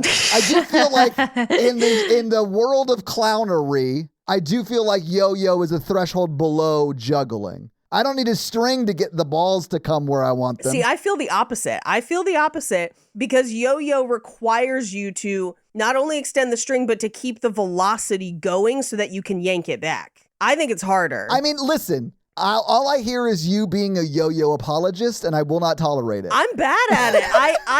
I have never been a successful yo-yo person. I cannot get the feel for it. But I have watched amazing things happen via yo-yo. I have watched the Lord in this yo-yoery. I was going to say, I'm mostly with Todd, but if I saw someone with 6 yo-yos, I would be absolutely amazed. Oh, yeah. If you're playing yo-yos like the piano, that's a different vibe, right? Oh, yeah. And that's what was going on. Like, I feel God in this yo-yo place tonight. Yeah. And up next, we're going to watch Darice rip a phone book in half for the Lord. So I'm here bring for up the it. Lord's force. Let's go. 100%. And then Todd's going to come on and do some juggling for God. I love it. We did cover that I had to learn to juggle in school as part of PE at my Christian school. So like, what? Yeah, we had a circus unit. I got really good at stilts. Wow. I was bad at juggling though. Never really good at juggling. Paige, stop. I can only look up to you so much. Terrible at juggling, decent at stilts. All I wanted to do was set up a universe where yo-yoists and jugglers hated each other like police and fire people do. Yeah. And this bit got off the rails and I was here for it. So thank you for enjoying that with You're me. welcome. Anyway, so battle yo-yo with the giant yo-yo of the Lord, and like it kills her. Yes. Or at least it knocks her back, and then a giant pulley, because this room is unstable because it's been bombed out. A giant metal hook on a pulley falls and like immediately like blunt force traumas her to death. This is actually the last kill the Nazis get credit for, like chronologically. because it was an unstable room. Yeah, because they bombed it. There you go. But we cut back to Sister Irene waking up in her hotel room, and Sister Deborah's like, oh, by the way, this random kid dropped off this rosary for you. And she's just like, great, the symbol's familiar. Where do I know it from? And she's like, the photos of the victims. And this is where she's like, I've got a friend in the archives. And it's essentially the Palace of Papers in Paris is what it is. Even though it is the Vatican archives, it is confusing. You are not wrong. Very confusing for an idiot like me. I will say, in the scene before this, I got to point out that Deborah, I think she's going on a journey of actually like becoming a nun. Yeah. Because at the beginning of this movie, like she's struggling, she's not going to confession or whatever. And then in the scene where she like gives the rosary, I think from Jacques, she's like, I found the boy. Well, I shouldn't lie to you. Yeah. He found me. Right. I thought it was such a weird thing to have her do, other than like, hey, that boy gave me this. Yeah. He came by and gave me this. I like that they like made her lie and then retract the lie and then tell the truth. Yep. I was like, that's such a weird thing to make them do. But okay. This is very strange. Yeah. But she's building that faith. You know what I'm saying? Yeah, of course. Yeah. Meanwhile, at the school, Sophie's mom, Kate, is walking around, and the headmistress is now dead. And also, Kate only seems to have one dress. And so, because like the girls are in uniforms, but usually your teachers aren't in uniforms. It was a strange.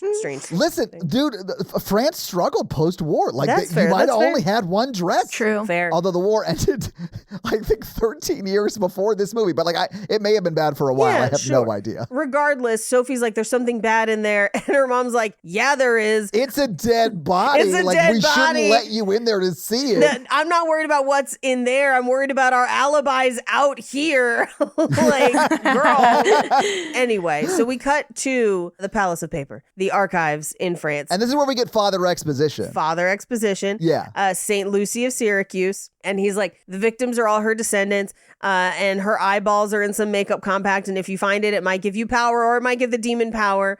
Either way, here's where you could probably find it. It was at this one thing that's now a girls' school, and she's just like, amazing, great. That also happens to be the girls' school where Maurice is now a janitor. Right. But this would be like if Indiana Jones in The Last Crusade, he like went to the first place and found the first clue. Yes. And then that first clue took him to the Holy Grail. Yeah, like he's just rubbing on the shield and is just like, looks like we've got to go to Alexandretta. And just like, It's not even that. It's like the Starita dress. yeah. It's like, oh, you can find it on Beach Street at this church in France or Yeah. whatever. Like, It's at 1234 Grail Parkway, apartment number oh, Grail. shit. It is right where it should have been, and that's how they got away with it.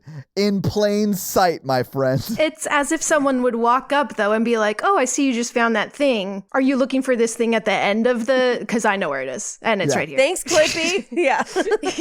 yeah. By the way, the whole time they're looking for eyes. Hilarious. And that was funny to me. So funny to me. Well, at this point in one of my notes, it just says, find this bitch's eyes and send that thing back to hell. And I was like, we needed a police chief. If this was a Pope's exorcist, that would have been a line for sure. And I wanted it so bad. I If was the like, Conjuring universe was brave, that's what we would have got. well, I needed Russell Crowe being like, we got to find these bitches' eyes and send that thing back to hell, because he's got that crazy accent the whole time. Great. What's the thing he always says? Cuckoo. Cuckoo. They needed a fun catch line like that. Yeah. Apparently that was something the real Father Amort would do to people. And I was like, this Amazing. dude was weird as hell. Amazing. Anyway, so yeah, we're going to find that bitch's eyes and send it back to hell. And he's like, oh, yeah, well, it looks like it was at a monastery that then became a winery, and now it's a boarding school for girls, but it's just about an hour away. And they're like, perfect. The taxi's waiting outside. I just realized why we need the history of the building. Right. Like, why Yes. does it matter that it Yep. used to be a winery? Because it has those Yep. kegs of wine in the basement. Also, if a like church just becomes a winery, do they just like give up religion but keep the wine? Like I was like that. I could sort of see that if you're like a backsliding priest. No, Todd, wine is only bad in your religion. No, I know. That's what I'm saying. So like they use wine in their ceremony. So they would Yeah. already have a shitload of wine on the premises. yeah. So they just like get rid of the dogma and keep the wine. I was like, that sounds great. Oh, you mean, sorry, I misunderstood when you said before. You mean when a church decides to just be a winery and not be related at all? They already have the wine. Let's just like, Yeah. okay, well, we could like Airbnb this place out. We already got the wine. Like it's a wine B&B. It's also funny for it to now be a school filled with children and them just being like, yeah, we'll just keep all the wine down there and all the alcohol. Yeah, just leave the wine in unlocked casks in the basement. I'm sure the teenage girls who famously would never drink alcohol Yep. will get into it. Never. I mean, back in the day, sometimes that's how monasteries would fund monasteries, is by selling wine, making and selling wine. So like it could still be a monastery and also still be a functioning, profitable winery. I think they just include this detail that they're like, it was a thing and now it's a thing. And that's why there's casks, but that's why there's no nuns there. It's just children. It's just weird exposition. They're just because covering this their movie bases. refuses to take the easiest through line every time, which could have just been like, it's a monastery that's famous for making wine. Full Boom. stop. Yep. Boom. That is a thing that exists. It's called St. Ophelia's Get Ye to a Nunnery. Or Get Ye to a Winery is what it should be. Yeah. Get ye to a drunkery. Yes. In this dancery. So we cut to the school where Maurice is making dinner, but he is just mutilating those herbs. As a cook, it made me furious. Paige has notes in every kitchen scene. He's like, first of all, he's sawing back and forth with a knife that has no serration. What? That means your knife is too dull, man. You need a new knife. This is where we're establishing the dullness of the knife. Super dull. Super dull. And he's trying to chiffonade basil. Should be a red flag that he's possessed by a demon. I mean, I'm not even sure he's actually cooking. Like, he says he is, but like, we never see them eat anything. And he says it's like slugs and snails in that stew or whatever. And it is France. I was concerned. I was like, oh, I don't know if that's a joke. He says it like a joke, but that's a good point. It is France where that's a delicacy. So Yeah. I've eaten snails. Yeah. Slugs, though? Do people eat slugs? No, I've No, never I eaten a guess not. slug. I'm sure some people somewhere in the world must, probably. I hear they're great with salt. Probably. But like, I don't know. I mean, again, I've eaten snails and they were delicious. yeah, escargot. They were really good. Really good. No. Y'all can escargot fuck yourself. I'm not having snails. Todd, you don't have to. I'm never going to force you, but allow me to explain to you why I thought they were delicious as someone else who is also picky about food. Butter. Yes. So they cook, the ones that I had were in the shell, but it's all butter and Parmesan cheese, and they cook the snails. They're not raw. And so it essentially tastes like kind of chewy meat, but mostly you just taste butter and Parmesan cheese. Yep. And garlic. So just make me some butter and Parmesan cheese and garlic. I don't want to eat like a toenail if it's made delicious. It's just kind of chewy deliciousness. And then this is how Gabrielle got me to eat char-grilled oysters in New Orleans. Is she's like, the oysters are cooked and then they just cover them in butter, Parmesan cheese, and garlic. And I was like, all right. And they were fucking delicious. You could cover a turd in butter, Parmesan cheese, and garlic, and I might be convinced. That's a bold ass statement. I would definitely not eat shit, but I do like what you're setting up here because that's sort of how I feel about what you're doing with snails. So yeah, I see now if you have that mindset, why you'd eat a snail. Oh yeah, I would eat snails again. Like if I go to a nice French restaurant that has escargot, we fucking order that shit. Like it's good. Yeah. Yeah. Anyway, but this is where they set up them kind of dancing and having a nice night, but we cut back and forth to the car ride with Sister Irene and Sister Deborah, where Sister Irene is like, I actually do remember my mother. She had visions like I do, and they essentially institutionalized her, and I never saw her again. Very sad. Yeah, she's like, since you were so vulnerable about lying about the child, you finding the child, I think I can be vulnerable about the lie I told you at the beginning of this movie. And it is that I actually knew my mom, and she was just also like a little bit crazy and had visions, so my dad got rid of her. Like, it is such a crazy thing that happened to her. Yeah, it's really sad. A lot of trauma. I mean, it's essentially what happened to like Kennedy's sister. Yes. Yeah. Yeah. I was like, this would happen to women all the time back in the day. Yeah. No, I'm not saying it's like uncommon or would never happen. Like, it's just so sad. It's super sad. It's one of those things also that up until much too recently, women could be institutionalized regardless of their mental health status. Like, you could just drop somebody off. They're just like, she's talking back. Yep. Like, put her in the institution. She's a little bit too interested in boys for a teenage girl. Can you chisel her brain? Like, that's literally what happened to Kennedy's sister. Like, it's crazy. Yeah. Anyway. It's rough. But we cut back to the school where they're dancing, and it's very romantic and very cute. But I have in my notes, I'm like, this is cute, but fully unnecessary for this movie. It adds nothing other than being cute and padding the runtime. Yeah. But he passes out while dancing, and the scar on the back of his neck is raised, much like the Harry Potter lightning scar. Yeah. Like, it's basically the same, just on the back of his neck. And I don't know if that's just like when the demon's nearby. No idea. Or what. I think that's the demon is like taking possession, so it like pops out. Maybe. But then why would it be a cross? Maybe because I guess she's a nun, but like. Well, it's an upside down cross. Okay. Which in the Conjuring universe is established as like evil. I've never understood why people are like, oh, when it's upside down, it's evil. Because I'm like, well, one of the apostles was crucified upside down, but like. Wasn't it Peter? I can't remember, but it is one of the apostles I know. I don't remember which one. But I don't know why that would make it evil. Exactly. I mean, no more than like the right side up one. The lowercase t cross is evil, right? Like, right.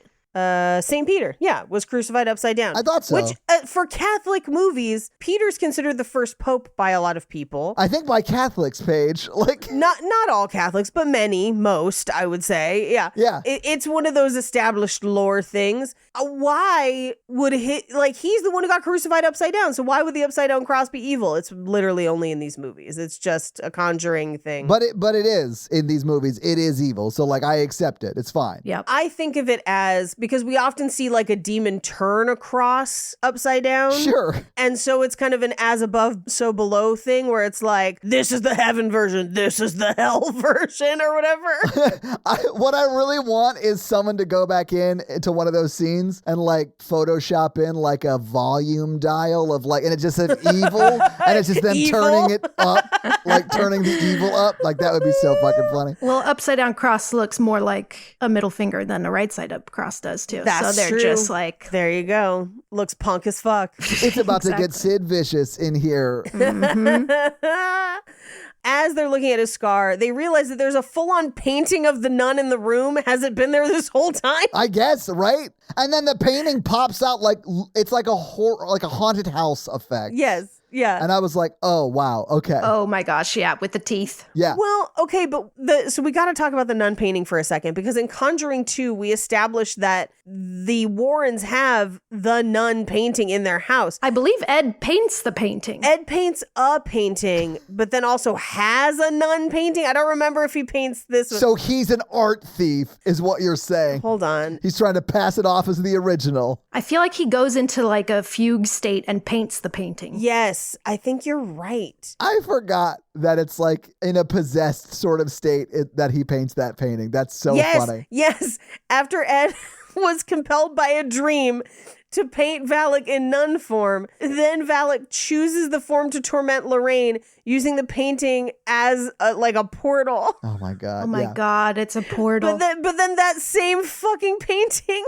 is in this nunnery that they're just like, we never noticed that terrifying painting before, and now it's here. Magic. It came through the portal. Something. Anyway, just as they're running, because they literally all saw it and screamed, they run out into the hallway. Who should get there but Irene and Deborah? And they're just like, oh my God, like nuns we don't know. And Maurice is like, nuns I do know. What's up? Hey. But then no sooner have they like said hello and like what's going on, that he goes full Egger suit. Well, because he doesn't know he's possessed, so he's like happy to see Sister Irene. He ignores context clues, Sure, but Sister Irene's like, get away from those kids. Yes.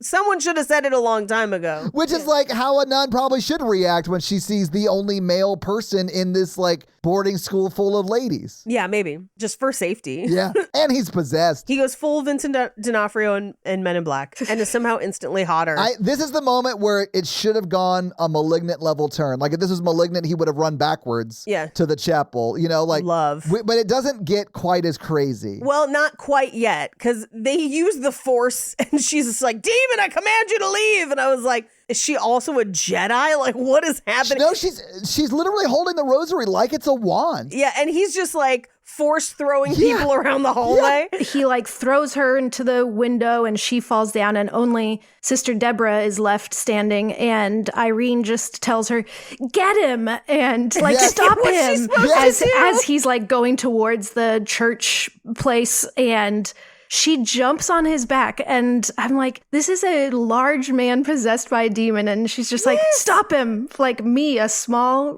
early 20s woman jumping on the back of a demon. You can't stop that level of thickness. Come on. Well, and so he like, with one arm, grabs her and throws her over his shoulder to the ground. Yeah, he's a hot, evil thickums. So of course. Of course he does. It's just very funny to me. If that was Paige, instead of because when Deborah hits the ground, she's like, oh, if that was Paige, it would have been like, oh. Oh, yeah. Oh, so you can throw me around a little bit. All right. Hey. But she does find a crowbar and get him across the back of the head. And I was like, that might have murdered him. Yes. Like, if this was a regular non-possessed person, even one hit could have taken him out. Yes. It would have been bad. But they tie him up because they have to find a way to incapacitate him long enough to do other crazy stuff in the movie and then bring him back when they need him. Oh, yeah, because they literally, it's not even just tie him up. They chain him up. He's like Right. chains over him. He's got like a bag over his head.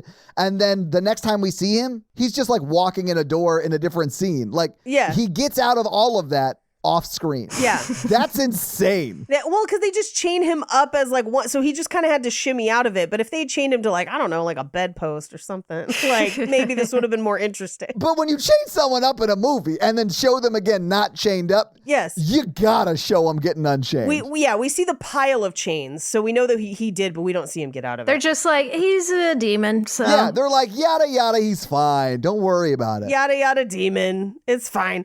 But they go into the chapel because they're like, that's what he was looking for. And the teacher's like, yeah, hella people have died in there. But also it's kind of creepy. And they're like, okay. And they're like, well, we're looking for this ancient relic.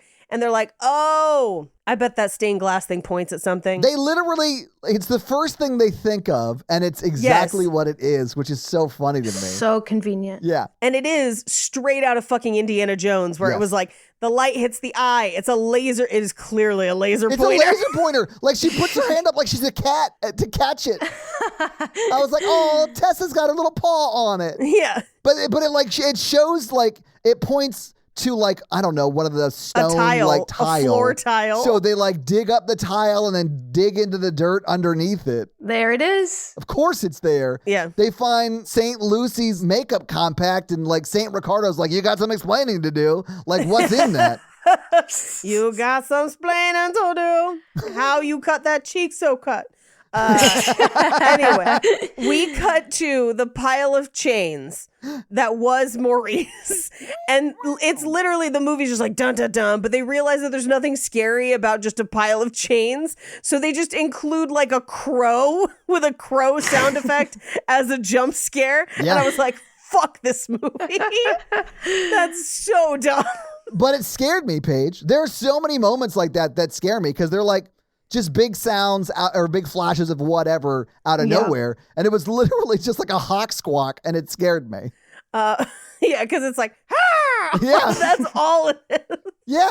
But we cut back to the stained glass window and the goat is gone from the window. And in my notes, I just said, if that goat goes and haunts the little shit girls, I'm in. Yep. And of course, Yep. that's exactly what fucking Hell happens. yes. But Hell instead yeah. of a dude in a suit, it would have been better if it was like just like the stained glass goat, Oh. but like But big. like animated? Yes. But it They looked used all like, their budget on the magazine thing. Yeah. That's what it was. Yeah. I would have settled for a stained glass goat. I would have also settled for just like a black Phillip-ass goat just standing in hallways and people running from it Yep. without it pursuing them at all. But what we get is like the SNL version of that though, which Yeah, is like, oh my God. that goat's a man, Maurice. Like it's like, Yeah. Well, it's not Maurice because the goat and Maurice are in two different places at the same time. No, I know, but I was just playing off that's a man, Maury. Like that is a man. Oh, yeah. That is a Yeah. man. But it's a goat. Yeah. You know what I'm saying? It's a goat. Yeah. But they're digging for the compact. I'm like, how far down they bury these fucking eyeballs? And then they pull it out. And I was like, low key, just fucking eyeballs in a box that they won't show us. Give us a little bit of gore and juice. They don't. It's just they open the box and they're like, those are the eyeballs, and then close it We'll immediately. take your word for it. We'll take your word I'm definitely for not going to it. open this shroud the eyeballs have not slowly disintegrated to nothingness in. But guys, what we have to do is have faith that the eyeballs are in there. I refuse. Show me those fucking eyeballs. Show me those peepers, St. Luce. Show me those Yeah, I peepers. feel like in this world, faith is only gained through proof. So I also refuse to believe in the eyeballs unless I see them. Glad you're coming with us on that journey. We're all a bunch of doubting Thomases, is what we're saying, though. That's the side we're on, and I'm comfortable with that. Only when it comes to the eyeballs, yeah. But so all these little girls are scared because they hear somebody upstairs and they go to investigate, and Sister Deborah goes with them. Well, because they go out to the stairwell, and it's really like, I Yeah. think, again, it's like the head bad girl. I think her name is Celeste. She like wakes up another girl, and she's like, I hear something upstairs. And it's like, she hears goat hooves. She hears like Tumnus upstairs. It's literally Actor clippity James cloppity. McAvoy is walking upstairs, and we have a chance to get his autograph, and Celeste is like, go see if it's James McAvoy. Get up there. I can't believe that came back. Also, The Foley on the goat monster, it's like, first of all, it's a man in a suit. No hooves seen. He's just running after people and has horns. But we don't even get like a cloppity clop scene where like we see his feet walk up to somebody or something. But it clip clop sounds every time he moves. We definitely don't see, but hear the guy behind him with the coconuts banging them together. I was losing my mind. I was laughing so hard. Yeah. But at this point, he's chasing those little shitty children and like locking them in rooms. And I just have in my notes like, wop, wop, wop, fuck them up. I was just like, get them. Get those kids. Get those kids. But this is where it's Maurice versus Sister Irene. Yeah. Hot Maurice tossing her around. I was like, buy her a drink first. But he knocks the eyeballs out of her hands. Sophie grabs them and runs, and he chases her. Yeah. Meanwhile, the rest of the kids are just getting pranked by the demon for no good reason other than we get to see it. So they try to like crawl through the vents, but there's a ton of roaches and a dead body. And this is where, because she crawls through and sees the headmistress, and then the headmistress like grabs onto her head. Yeah. And like doesn't, and like a bunch of roaches are spilling out of her head. That's really gross. But again, as Sammy told us, and I agree wholeheartedly, she should have popped her fucking head off like a Lego. Pop the head off. Pop it off. It'd have been great. But anyway, Sophie's got the eyeballs. And she's running. She runs to like the bell tower, right? Like that's like her safe place or whatever. The place where only Maurice knows exists because we see him find her there earlier. So she runs to the one place that only he will be able to find her, the person that she's running from. Yeah. I mean, he is in like hot pursuit, so like he probably saw her. It is definitely hot pursuit. No, That's Paige, what's up. no, Paige, stop. She's got the eyeballs, but he's got my eyes. You know what I mean? If you're chasing Maurice, who's chasing you? If I learned anything from bread trucks, it's that.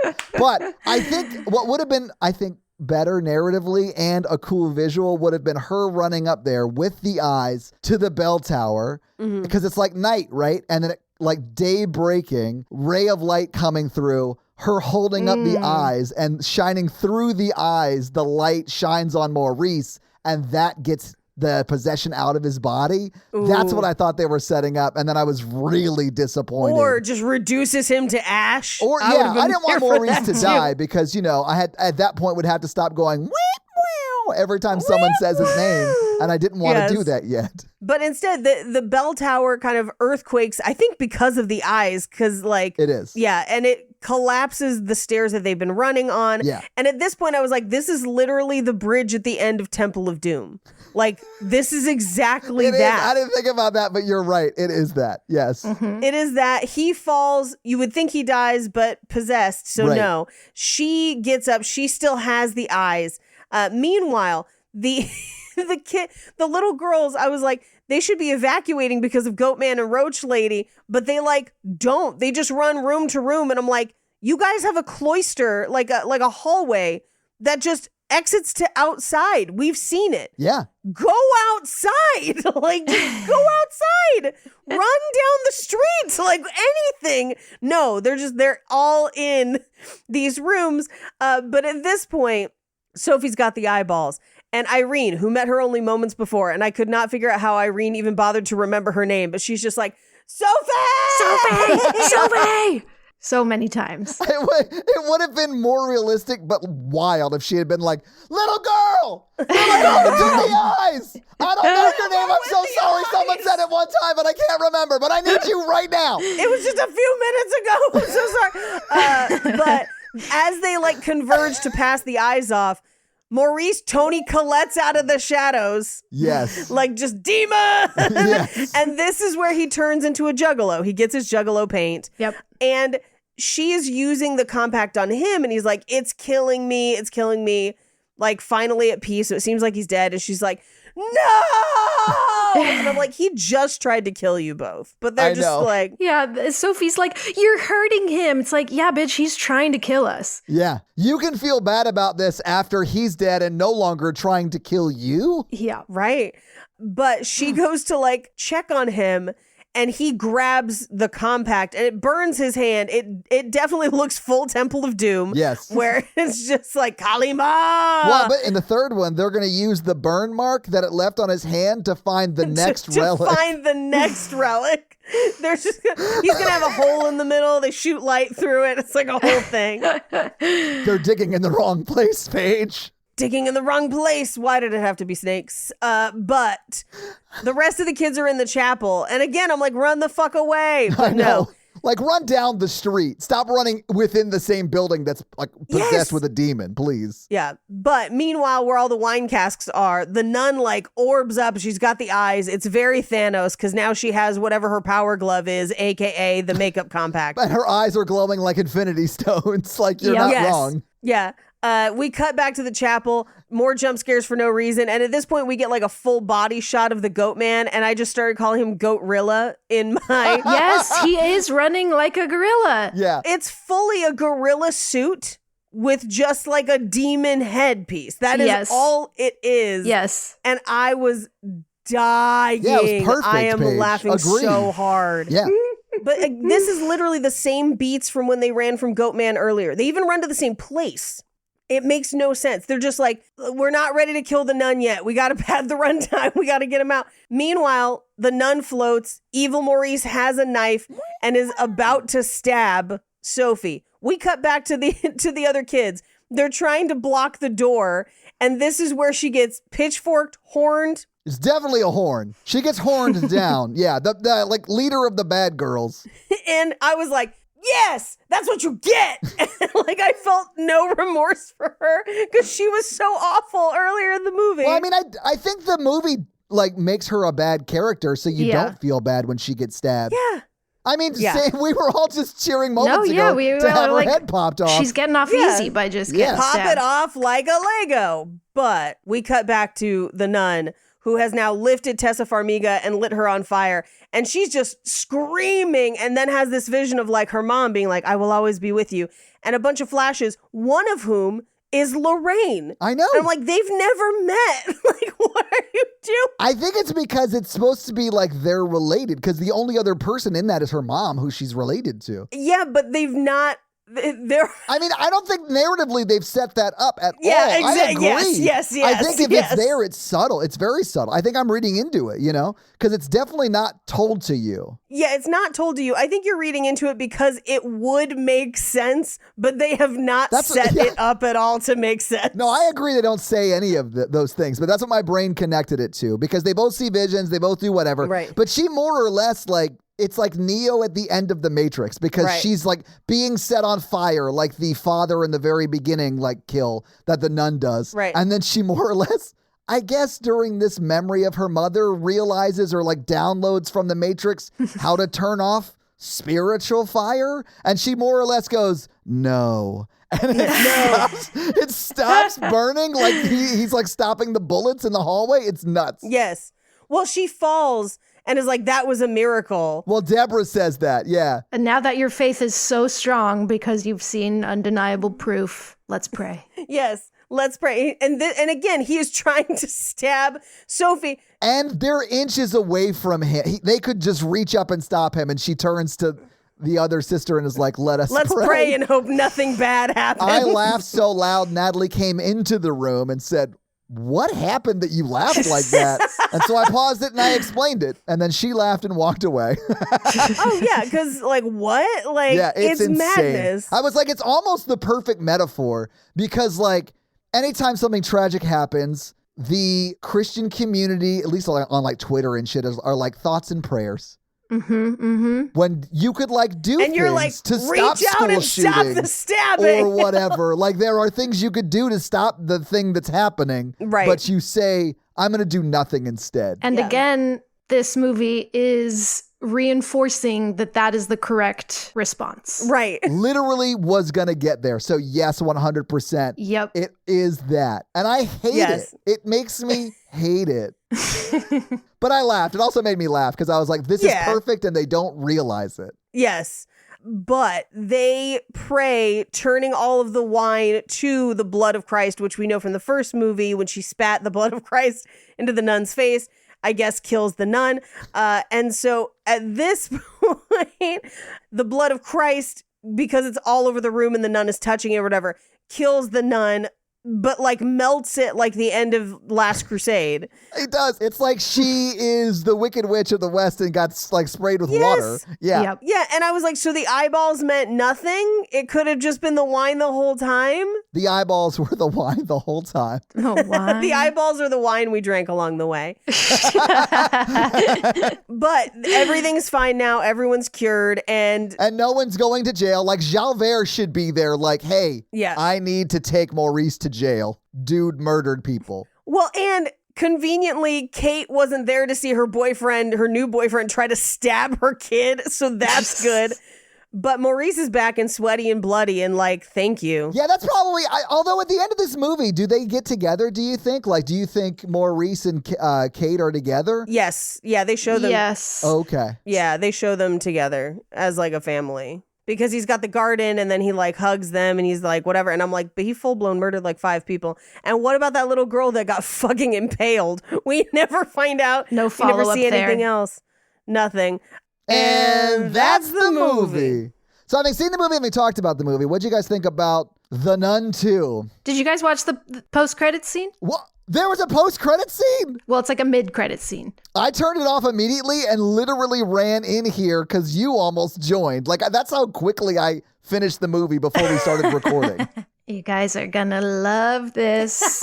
It is Ed and Lorraine Warren getting a phone call, and someone says this is an emergency, and Ed gets the call and says, "We'll be right there." Catholic Avengers style. It feels like Ghostbusters to me, is all that is. Like, Yeah. But I guess there is another Conjuring movie coming that I think is going to attempt to tie these together. Because I mean, we have seen that Maurice dies in a exorcism with Ed and Lorraine, but In the that's future, in the yeah. future, and it's like 10 years in the future. So Maurice has got Yeah. like another 10 years of being Possessed somehow. Valak's, little right-hand man guy. Valak's little bitch. Valak's little bitch. Rough. Well, and I know Patrick Wilson directed the last one. I think he's directing the next one. Okay. I heard rumors. I don't know if that's still true, but Well, the last one was bad. it was. I am not a fan of this one, honestly. I feel No. like this about all the Conjuring movies, they're sending the wrong message. Oh, wait. He didn't direct the last one. I think he was a producer, but I'll get to it in fun facts. Okay. Anyway, But like, I'm not really a fan of this movie. It is just scary and not story. Like, yeah. I like Hereditary as a horror movie. I hope to never watch it again because it's super scary, but like I think it's a good movie. This movie's just super scary and not a good movie, so there's not much for me in this at all. I would say that this movie is both bad and not scary for me. Although, I mean, yes, the jump scares are scary, but they're cheap scares and they're not anything that ever stays with me. And so Yeah. I'm not going to think about this movie ever again. Yeah. I agree that they won't stay with me. Yeah, like Hereditary messed me up for probably a week. I was like broken. Sure. Yep. I will forget about this 30 minutes after we're done with this call here. Yep. Same. But Paige, do you have any fun facts for us? I do. Well, here it is with your fun facts. None fun facts. So this movie was filmed at an abandoned church in France. And yes, that is basically all of the location. Yeah, Yep. that makes sense. They turn a lot of our abandoned churches here in Nashville into like boutique hotels, and it's kind of cool. I like it. Ooh. Yeah. There's one called The Russell that I built a podcast studio in, and it's Oh, pretty nice. cool. You guys check it out. That's kind of amazing. Yeah. Here they turn our abandoned churches into houses. People buy them and live in them. I would 100% do that. Yeah. Yeah. Spooky. Anyway, this is the first film in the Conjuring series to be filmed in Panavision, which does nothing for it, but fine. Yep. Okay. Sure. It was not released in Lebanon due to, quote, disparaging the Christianity.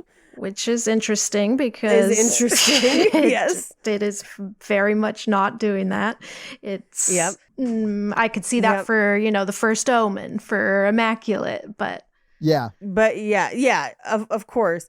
The fourth Conjuring spinoff to be formatted and released in IMAX, which again, why? It doesn't add anything to it. no. And those are the bulk of the fun facts. There were kind of hard fun facts to find. There's one or two extras around that are kind of spoilery, but the director, Michael Chavez, was really excited for the newsstand sequence and knew that fans would like it.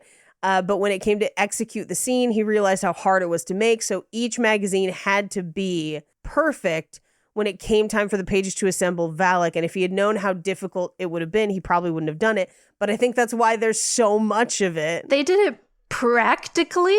Yes, it's done practically. That's crazy. I'm actually like actually shocked to hear they did it insane. practically. That would have taken So yeah, long. So long. No wonder. Yeah, he's like, we got to get our fucking money's worth on this one. They're gonna watch this scene for a full 5 minutes. Yeah, they're going to feel like they're shooting this scene.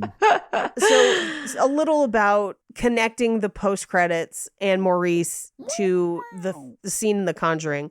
Now, there's some establishment about Maurice's previous life where he had been molested and tortured by his own father, and Valak possessed him, and apparently he is not cured after this movie, because the video that we see in Conjuring 1 is from the late 60s or early 1970s, if we're going by the timeline that Ed and Lorraine had set up. So yeah, he's not cured at the end of this movie. But we didn't establish that in these movies, right? That his backstory, that's only in The Conjuring that why would they not include that in these movies where he's a main character? Who knows? They're putting a lot of backstory in Sister Deborah and none for Maurice.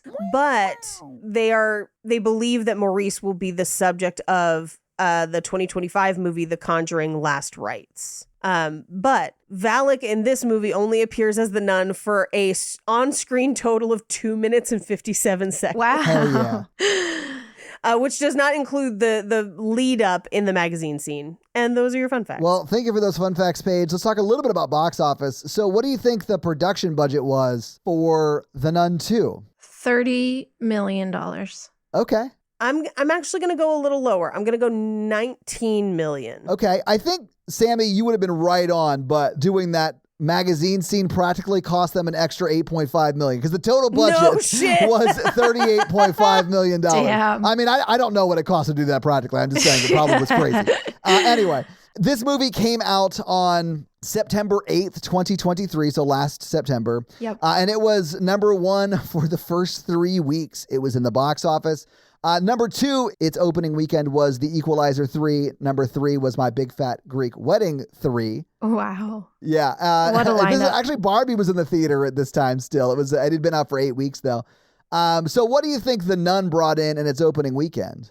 I'm going to say 30 million again. I know people saw it, but then word got out quickly that it was bad. It was number one for 3 weeks. It did make significantly less money in its second and third week, but it's still number one at the box office. Crazy. I'm going to say 21 million. It made $32 million. Damn it. Sammy's good at which this. is actually $30 million, exactly what Sammy said, but they got $2 million back for shooting the magazine scene in Atlanta. So they got a rebate. So it actually ended up Hey, you know what? Congratulations to the city of Oakland for funding a rebate program so people can film in Oakland easier. I'm very excited about that. Yeah, right? Okay. We were talking about their Instagram DMs, you and I. Yes. So anyway, so it was in the theaters for 10 weeks total. For the first 3 weeks, it was number one. What do you think it made in the domestic box office for its theatrical run? 47. Okay. I'm actually going to go a little higher because it was number one for 3 weeks, even though it did make progressively less, and it's still bad. These movies make bank, like Conjuring movies fucking print money. So I'm going to say 57. Yeah, guys. It made $86.2 million just damn. domestically. I'm going to make you so mad here in a second. I know. Because internationally, it made another $181.7 million. Wow. Yeah, this movie, Sammy, your face was exactly how my heart felt inside. I'm shocked. This movie made $268 million worldwide. So there will be a Nun 3 then. I feel like... I'd be shocked if there wasn't. I wouldn't stop investing in anything I spent $38 million on that I got 260 back from. The well has run so dry, but they are going to continue. And like the new Conjuring, I feel almost hopeful about, but it's like, man, fool me once, fool me 7 to 8 times. More times. I can't wait till like The Conjuring 8 when they're battling the amazing Randy in space. Like it's going to be crazy. Yes. I don't think we're going to get another Nun movie, but I think the Conjuring will pick up the story. Does that make sense? Yes, it will. In the on the IMDb page, both Farmiga sisters are in that one. So okay, that makes sense. Yeah, okay. The one thing that is kind of giving me pause, because it's going to be difficult for them to keep making Conjuring movies for a certain amount of time, because like, oh, it's already difficult. I feel like, what is there left to say? Yeah, well, because they're out of cases. Like, Ed and Lorraine claim a number of cases, but most of them have been debunked. Most of them are, in fact, even the one they did in the last Conjuring movie is really problematic, because like, it's a full-on murder. Like, it's not great, and the movie misrepresents it completely. But then Ed and Lorraine, even within that story, are getting older, and because Patrick Wilson and Vera Farmiga are getting older.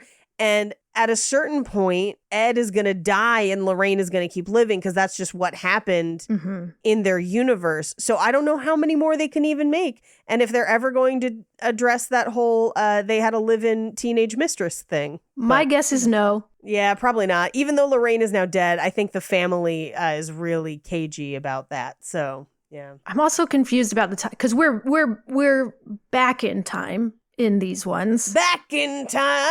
Yeah, we're in 1956 in this movie. Right, yeah. So, and since in the first Conjuring, this is, Maurice has already died in the past. When's the first one take place? First Conjuring? The first one takes place late 60s, early 70s, because the first one is not Amityville. I forget the last name of that family, but it is one of their first big cases that they botched and really hurt a family. Like, in real life, it's really dark. But that means I would say that we shouldn't see it as any later than 1975, because Enfield is mid-70s. that was Conjuring 2, Enfield. That's Conjuring 2. Yeah. And then the most recent one is 80s, like late 70s, early 80s. Right. So like, yeah. So I think we're going back in time, but it is Conjuring Last Rites. So okay, who's Who to knows? say? but Valak is not the villain in Conjuring 3. It's a different thing altogether. And they kind of defeat Valak in Conjuring 2 because they know Valak's name, but it's like they're encountering Valak for the first time. Right. Okay. Yeah. So we know Valak's not dead after this one. Right. Yeah. It Not- can't be. yeah. But that's your box office, I guess. Impressive. Wow. Yeah. Yeah, it did really well. So there you go. So this week you made us watch The Nun 2. What are we watching next week? Hey, this is Future Todd yet again breaking in to let you all know that by the time we recorded this episode with Sammy, we had not yet finished the listener request, so we didn't know what we'd be doing next week. But I now do know, because the listeners suggested a bunch of movies. The final four were Saint Maud, The Exorcism of Emily Rose, The First Omen, and Constantine. And The Exorcism of Emily Rose won. So that's the one for next week. But Saint Maud was pretty close. So we may see that one at some point.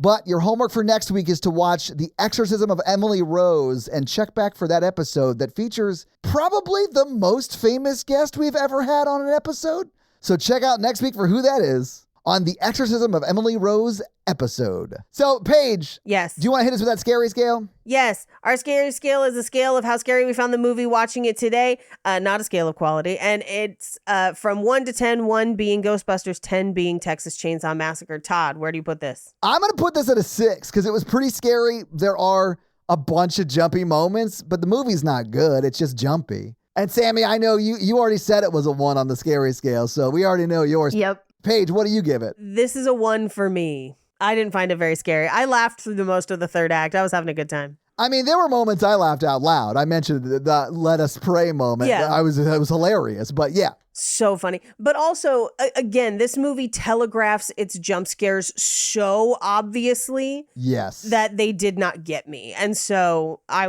was ready for pretty much all of them. So for me, it's a 1. Very fair. Sammy, thank you so much for joining us here on this episode of The Horror Virgin. Can you do us a favor and tell our listeners where they can get more of you and the awesome stuff that you do?